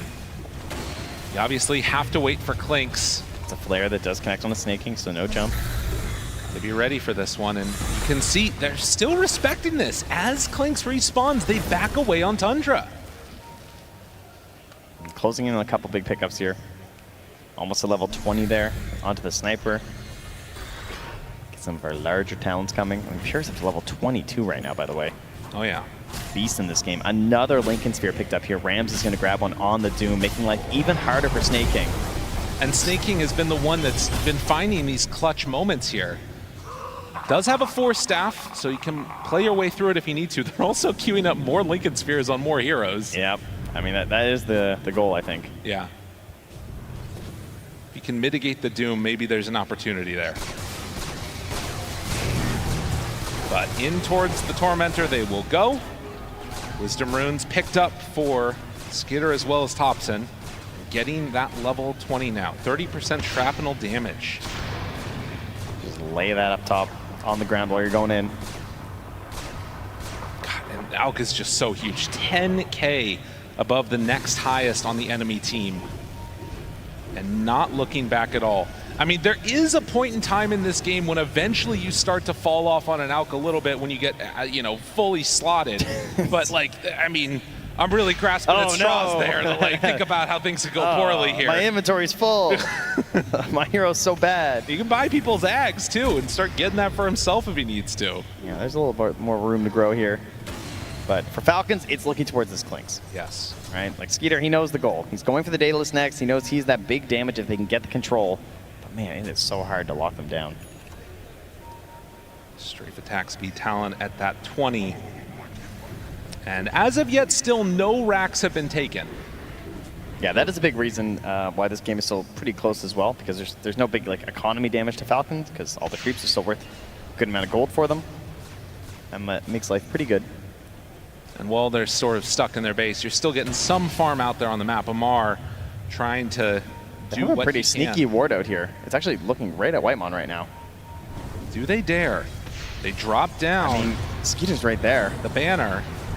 They bring Amar back. He's fireflying. He's committing. Thinking about it. Jump forward. Lasso got him. And the Stampede under control. But look at it. The jump forward stun. And TAPSON didn't have the answer. Clockwork. Hook shot in. Finds the perfect targets. Dude, what a counter initiation that was. He's just too good. He's ready for it there. Now Pure's high ground hitting your buildings. Oh, and it could all come crumbling down so quickly. 15 seconds on the Aegis, though. And they do it. Can they whittle him down and then try and get that perfect timing on TAPSON? He's still not at full HP, but no, Tundra, they take what they came for and end up backing out. Amar, does he feel the desperation? It's tough, man. It's a tough one, tough call. Do they decide to go in for more? I mean, Sox is just waiting up front here. He's low on mana, but he still wants the grab. They don't have the Batrider. They need to try and stop this pressure. Even without the Aegis, it's still such a hard hold. Sniper can just hit you from outside of the base, and Pure charges it up, immediately starts to go to town, and there it is. Already caught with the Doom. Does have the disruption. 4 staff to try and keep him alive. Malrine, we'll see if he's able to live through this one. But Amar out with the stomp. Now Snake King looking for the chase down, pulls him back in, but immediately interrupted again. Saksa right on point. Skinner nowhere left to go. He too is gonna die. Falcons, they do not have enough left in the tank. They are too strong on Tundra. Saksa and Pure are just in sync right now. The control coming in there with a hook shot as well to catch the Clinks with the gem. They're giving them no chance to fight back on Falcons. What an unbelievable performance that we've seen on this Clockwork. How many stand-ins can you say come in and perform like this on the biggest stage? Soxa has had a fabulous game. Maureen, the young gun, hoping to get something done here, trying to stop it. Ramses, he won't stop all chatting. As Maureen is brought lower and lower. He wants that kill into Ramses, does get it. Buyback now comes from the Timber. How much more do you have left in the tank? It's 5 seconds until the bat's back up, and they still need a little while before they get the rest of their heroes. It's 2 heroes. It's a Conda sniper. It's a scary sight. Maureen jumps in. Crit, he's targeted. Oh, what the a bounce hometown back. hero, he's caught. Crit, disruption, living for the moment. Snaky's dead again. They don't have an answer. Ho, ho. Guy says Ramses, it's over. With no regard for human life. The heel turn. Ramses is just all over him as they get the mega creeps. They are going to take the tier 4 towers. Skinner not willing to give it up, not willing to say no, never say die. They're going in for TAPSON, trying to kill him, but no. Skinner backs away, barely able to survive. Dodging, trying to survive through it, but in the end, it's Whitemon. One last hit from the edge takes him down. Oh, a buyback from TAPSON. They want to cement this game. Ramses has done it with the all chat. They know they gotta go now. There's a fire lit under Falcons. They're ready to take this one out. Maureen goes in for another salvo, but he's all alone, although the supports are coming back alive again. Falcons back out. TAPSON, he's ready to come back in. Ancient exposed. Falcons hoping, dreaming, just want to keep this TI alive, but I'm not sure if they've got enough left in the tank. Pure moves forward, blinks back for a moment. Maureen still lives through it. Now Amar caught in the cogs. Whitemon, eyes on the prize, taking down the Ancient. GG is called. Tundra, eliminate Falcons. And Pure wants to hear it. He's asking you, what now? What now? I mean, when your team wall chats a lot throughout the year, it does eventually come back right at you. Falcons find that out at TI. Tundra took control of their destiny here. They're going to get to play on the final day of TI, trying to get hopes of the most won TIs for a player, for that man right there in the middle, Mr. TAPSON. And at the end of it all, still the handshakes going around. You can see they came in to play on this game. TAPSON going for 3, Soxa going for 2 here. Tundra have a lot of hopes coming into tomorrow, but they'll be there. Let them hear it, crowd. Give them your adoration. Tundra, they take it down here. They came in and played absolutely perfect Dota. They took them down earlier in the tournament, and they did it again on that big stage. Off the back of a first pick sniper, for goodness sake. Yeah, I mean, and this support duo as well. You've got to watch for them tomorrow. Whitemon and Soxa playing so unbelievably well. They just gave these games to Pure where it was free. The Lone Druid, the Alk, he was just so unbothered throughout so much of it. The Clockwork, the Enchantress, we can't see that again. Oh no. Unbelievable performances. We're going to get to hear from the winners down on the stage. Thank you very much, Lyrical. Yes, indeed, I'm here with the man himself, going for the 3 times and making it through the lower bracket. How does that sound, Thompson? Sounds good. Let's do it. That's very good indeed. I mean, Falcons have looked absolutely unstoppable in this lower bracket, but you took them down. How? What is the key to beating this team? I think we kind of drafted them in this. Like the first game, we ended up playing second pick, and they kind of ruined the draft, I would say, for themselves. And then the second game, it's first pick for us, so it's like kind of easy for us to draft. And yeah, easy games. Easy games. I mean, the crowd is going crazy. You're still cool as a cucumber. It's honestly so impressive. I do want to ask about the draft, though, because in game number 1, we got the TAPSON Viper. You know, not that's really a TAPSON hero I would expect. Is that something you wanted to play, or, you know, did you kind of take it on the chin on that one? I mean, sometimes you kind of have to pick. I play the toxic heroes, like especially against Falcons. They end up playing these tanky heroes, and like so Viper was like kind of perfect pick, so I have to play it. It certainly was, and it paid off massively. And of course, now we move on you get to play against Gaming Gladiators next. Now, this is a team that knocked you down to the lower bracket initially. Are you ready for some vengeance? We'll see. We have to go through the drafts and see what we come up with, but we're confident.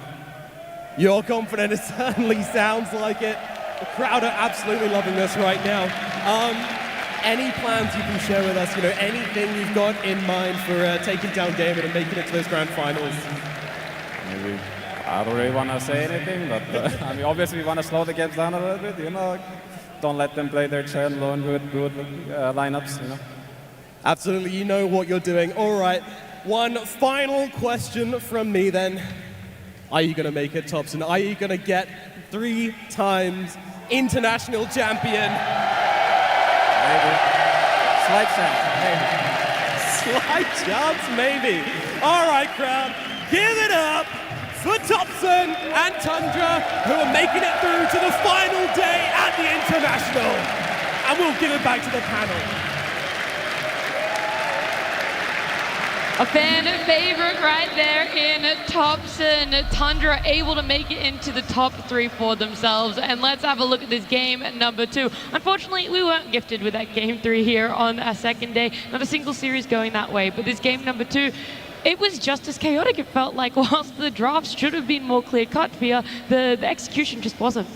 Yeah, I mean, the lineup themselves, like, it was better this time for Falcons. It wasn't as crazy, but it was still very scrappy right now. I think we go back to, like, the hero pool that Tundra is running right now.